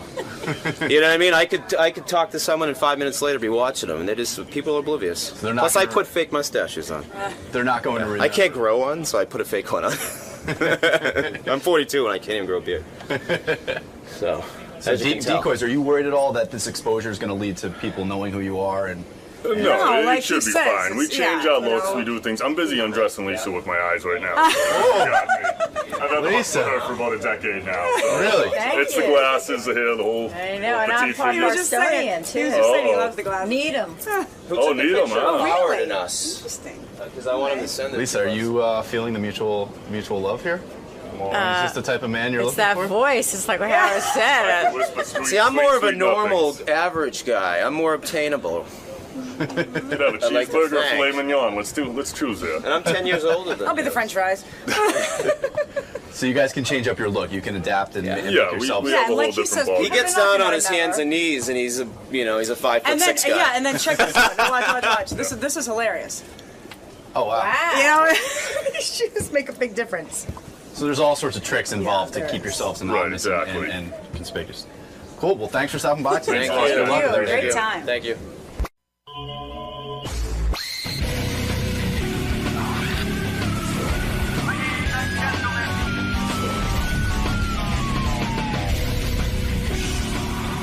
Hey, by the way, I didn't even mention, did you hear that Larry King stopped by the wrap-up show the other day for 2 seconds? He was in the building doing a bunch of serious satellite meetings, not meetings, but talk shows. And he walked by the wrap-up show for 2 seconds. I didn't know that.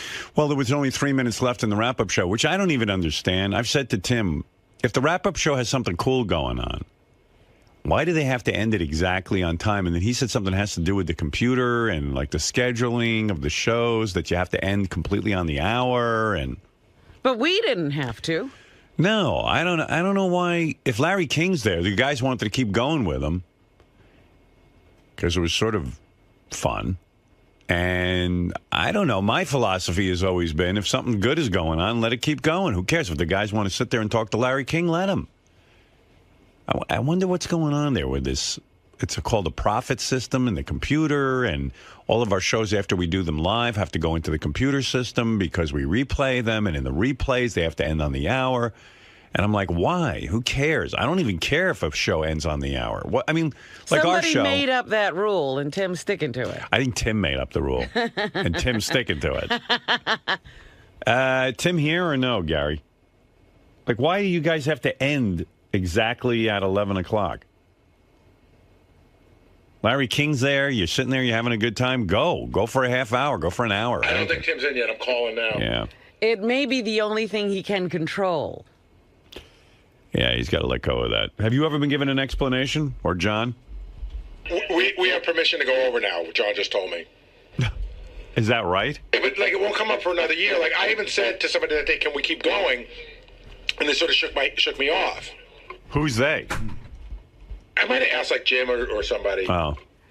So now we got to wait for Larry King, like Haley's Comet, to show up again. The rule is if you're in there, we can go as long as we want to go. Yeah. If you come in. Okay. Other than that. Well, who made that rule?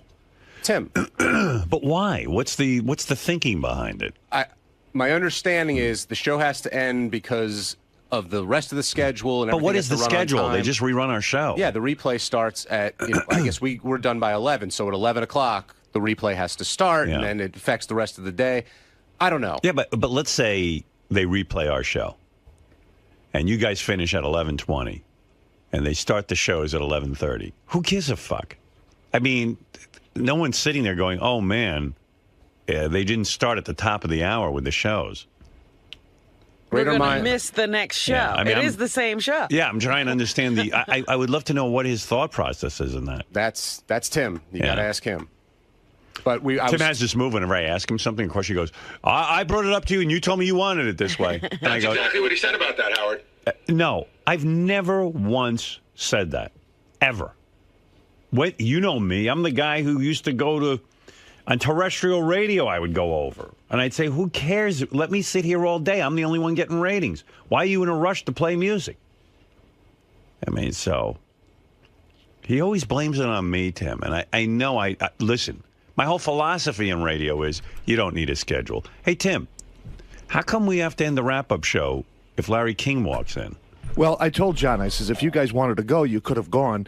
And he says, well, don't we end at the top of the hour? So we discussed it, and they just decided. They didn't even ask me. I was in the room, so. Right.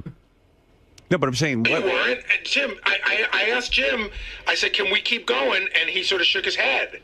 Yeah, you weren't in the room. Yes, I was in the room. I was standing right there with Larry King. I was looking at him. Oh, so you said you weren't in the room. I was in the room. So, Gary, you asked and Tim shook his head no? JD's yelling Tim wasn't in the room either. If I Tim was in the room, I was we were unaware because the room was crowded that day. I patted Larry King on the back on the way out. I says, thanks for stopping by. And if you guys wanted to go, you could have went. There's no problem with that. The thing is that we like. You've always told me there's a problem. Well, we like to end the show at the top of the hour, you know, so because it fits in. When we did 6-hour blocks from 6 a.m. until till noon, right? You know, that block would replay from noon until 6, from 6 to midnight to 6 a.m. Who cares? Well, because of the spots and everything else that had to run within it. Oh.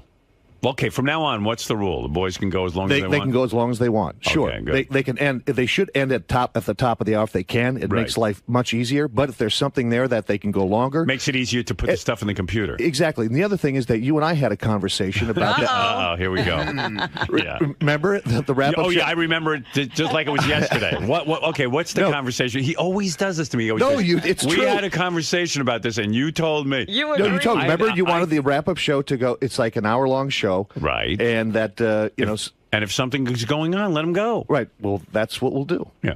But I didn't have any conversation about this. No, we talked about the 1 hour. Okay. No, we did. Don't you remember the conversation where I said, let it run as long as it wants? You were there. Don't you remember that? This is what you do. Don't you remember that conversation? No, you and I talked about it. Don't you remember when you and I had a conversation? I said, let it remember, run exactly. Okay, there you go. Good. Okay, good. We're even. Tim. All right, thank you. All right, thank you. You're losing weight again, huh? Yes, sir. Yeah. Yeah. Yeah. Good. What are you doing this time? No green drink? No, green drinks. You're doing green drink? Yeah, Robin and I started the detox yesterday. Yep. No ayahuasca?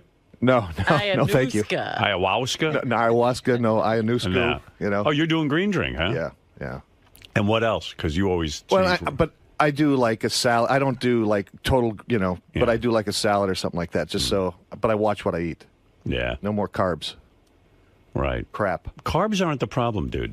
Well, vegetables are. It's a combination of exercise and putting the right food in your system. But the more green you put into your system, the better. The more oxygen you put in your body, it pushes out all the impurities. You feel better. You have more energy. You think clear. You sleep better. All right. I'm getting woozy. Again, vegetables are carbohydrates. Right, okay. All right. Thank you. Thank you. Yeah. You can talk to Tim afterwards about that. Explain it to him again. He's Robin, like, I tried calling you twice last night, by the way. I tried to call you back, by the way. Yeah. And Tim's on fire. Tim once, what was Tim's quote once? Food doesn't control him. He controls food. I think you taught him that. No, he came up with that on his own. Yeah. I never declared him not under the control of food. Nothing that wacky came out of your mouth. Cookies are my weakness. I now have the tools in order to take the weight off. I think food gained control again. Well, like I said, I never declared him. He decided that on his own. But he looks good. You're unable to do the lifestyle, you can't take the job. Right. Sometimes Tim talks so fast and gets all charged up that, you don't know what he's saying. He comes out with all those things. Your point is valid and well taken. Right. Timitudes. Right. There's so many projects and initiatives going on around these channels. Timisms. Tim. I do like that guy. Tim. He's a good guy. Yeah. Why would you name a kid Tim? Although, what do you name a kid? Timothy. What do you name a kid? Where the hell does that come from? Timothy. Oh, Howard. they were talking about Yeah. Mariah Carey's kids' names on The View, and it's Yeah. Moroccan was where They decorated. it is a room in her house. It's the Moroccan room, but that's where Nick proposed to her. Oh. So the kid's got to be stuck with that shitty name. Right. Moroccan. Yeah. Mm. Hey, Wally, you're on the air. Good morning, Howard. Hey, now. I was really upset that they were ending the show like that on Larry King. 3 minutes in, Larry's just giving off this whole itinerary of what he's doing and where he's going to be appearing. It was hilarious. He's like, Boston, L.A., Yeah. England, guacamole. I'm like, I know, I heard. I'll play it. Did you hear it, Robin? No. Yeah, it was really good, and then I wanted it to keep going, and then all of a sudden the rule came up. And I said, who made this rule that the guys can't keep going? Go. I don't mind. I mean, listen, you don't want them droning on for 4 hours, but if they got something cool happening, let it go. Yeah, that was an unusual circumstance. That's right. I'm telling you, I had nothing to do with that. I'm the guy who says break the rule. There's no rule. Content is king. Content is king. Thank you. All right. Howard, he had no idea that anybody that was in there in the wrap-up show worked for you. He's like, who are all these guys? I assume you're all fans? Yeah. It's hilarious. All right, I'll play it. Thanks for taking my call, Howard. It's real quick, actually. He's only on for like 3.5 minutes. He doesn't. What do you mean he doesn't know? He man. doesn't know he's on Howard 100. Well, He knew. He just, who knows what he knows. Here's what they told him. They said, would you like to go do this? Is the wrap-up show after Howard's show? And he said, is Howard going to be in there? And they said no, and then he came in. Yeah. Yeah, and then he tells Gary afterwards he'd be happy to do our show that we don't ask. But meanwhile, we've called this publicist. A million times, they I'm don't- sure. They don't want to. Listen, probably rightly so. Here's the wrap-up show where Larry King walked in. Larry, come on over to this microphone. Larry King stopped by. How you doing, Larry? Come right over to this microphone. Wow. How many hosts? Just two hosts. Just us. And a lot of Don't guests. worry, I'm leaving. That's Howard's limo driver, who's also got 100-something thousand Twitter followers. Oh. He only has 80-some thousand. So, Larry. How is Howard? He's good. How come you never come by and do the show? I'm never asked. How's his interpreter? He's good. We'd always love to have you on the show. How we do, Howard? I've got nothing against Howard. Good. We'd love to have you. What are you promoting? How old is he at this point? It's hard to track his age as All much as it is his marriages. The thing about him that's noticeable when you see him in person is he can't weigh more than 100 pounds. Yeah, he's like an elf. He's like from Middle Earth. Yeah, he's like a hobbit. It says here 77. Okay. That's how old he is, but he looks older, honestly. He's always looked older than 77. Yeah. I don't recall him ever looking 77. So he somehow he keeps saying through this interview that he's a stand-up comedian now, but then when you question him more, it turns out he's not really a stand-up comedian. It sounds like he tells stories about his life. Well, I don't know. It's not quite stand-up comedy with like jokes, but he talks about his life when he does these shows, and he can't sit still. He didn't want to give up that CNN show. No, he was forced out. And quite frankly, I'm sure if the boys had him there longer, they would have said, don't you feel sort of vindicated? Because I think the ratings were actually higher with Larry than they are with Piers Morgan. And aren't they bringing Larry back for some kind of a special already? Maybe, I don't know. I heard a promo for that. But now, because he can't sit still, he's going out doing a stand-up tour. And I thought it was a joke. He goes like, I just got back from Lisbon, and I guess because CNN's heard all over the world, he has some sort of audience in every country. Yeah. Oh, I'm doing a comedy tour. Stand-up comedy? Yeah. I've always done conventions and things, and now when I kind of semi-retired, am I on? Because I don't hear myself. Yeah, you're on. Oh, I see. Oh, that's a high. Oh, yeah. Oh, he loves his voice. Yeah. Listen to him. Oh, thank you. Let me just talk for a while. How many cities you doing? Oh, I got a list here. I'm doing. I start this Saturday in Borgata in Atlantic City, and then the Wilbur in Boston, and then Biloxi, Reno, Las Vegas, Chandler, Arizona, Reykjavik, Iceland, Stockholm, Sweden, Bergen, Norway. When he said Reykjavik, Iceland, I thought, oh, he's making a joke. Maybe he is funny. But he wasn't making a joke. No, he's really going there. It's Larry King in Iceland. Good. I don't even know how you say hello in Iceland. Are you really going to Reykjavik? Yeah. Wow. Copenhagen, Munich, London, Morristown, New Jersey, Westbury Music Theater, Ottawa, Toronto, Santa Rosa, California, Newport News, Virginia, Tampa, Naples, West Palm Beach. And when you stopped doing the CNN show, did you know you were going to do stand-up? Did you want to do something, or did you think you were done? I actually want to go to the show. What the fuck could he be talking about? I mean, Isn't it true? Yeah. Or are these just fairy tales that he's making up? I don't know. Like, he comes out on stage and starts talking about what? I mean, he's not going to tell you the real stories of his life about how Right. he married 8 women. I fucked this one, and the first night I met her, I fucked her. And had a gambling problem and all of that. So he Yeah. must be making up some stories. Don't you have a feeling it might be like the Charlie Sheen tour, like sort of nobody knows what's going to happen that night? Well, and then like within 5 minutes you go to, does anyone have a question? Winning. I actually imagine he's put some thought into it. You think? My nephew is Scott Zeiger. He's a big Broadway producer, and he's often seen me speak at conventions. And he says, geez, you're funny. Why don't we put together where you do stand-up? And they worked on this show. We got a producer and everything. And I go on stage. It's about 80 minutes of stories. It's all funny. I don't do anything serious. But I do. Last Thursday, I was in Portugal. I spoke at a big conference. I just did funny stuff. But is it more like a stand-up comedy show? Or is it more like stories of your life and you're funny? Correct. It's stories of my life. If there's a similar thing, it would be like Billy Crystal's 700 Sundays. I get up, stories of childhood, stories of broadcasting off the air. Amazing. He's already in that category of Billy Crystal. Yeah, he's right up there. Yeah. On the air stories. That's some rarefied air. This must be some show. Family stories, funny stories. So after many years broadcasting, you finally decided to give it up. Yeah. Howard's been doing it forever. Do you think Howard will continue to do it? And I remember we do know I'm going to continue for 5 when years. have you talked to Larry King? I don't know. Why is he asking? But Larry does that? have an answer. When Howard was in Washington. How old is Howard now? 57 years old. So he's been in how long? He's been doing this at least 34 years, something like that. Okay. I started in 57. How many years is that? 54 years. Right. That's a lot of years. So I'm 77. He wins. What has that got to do with anything?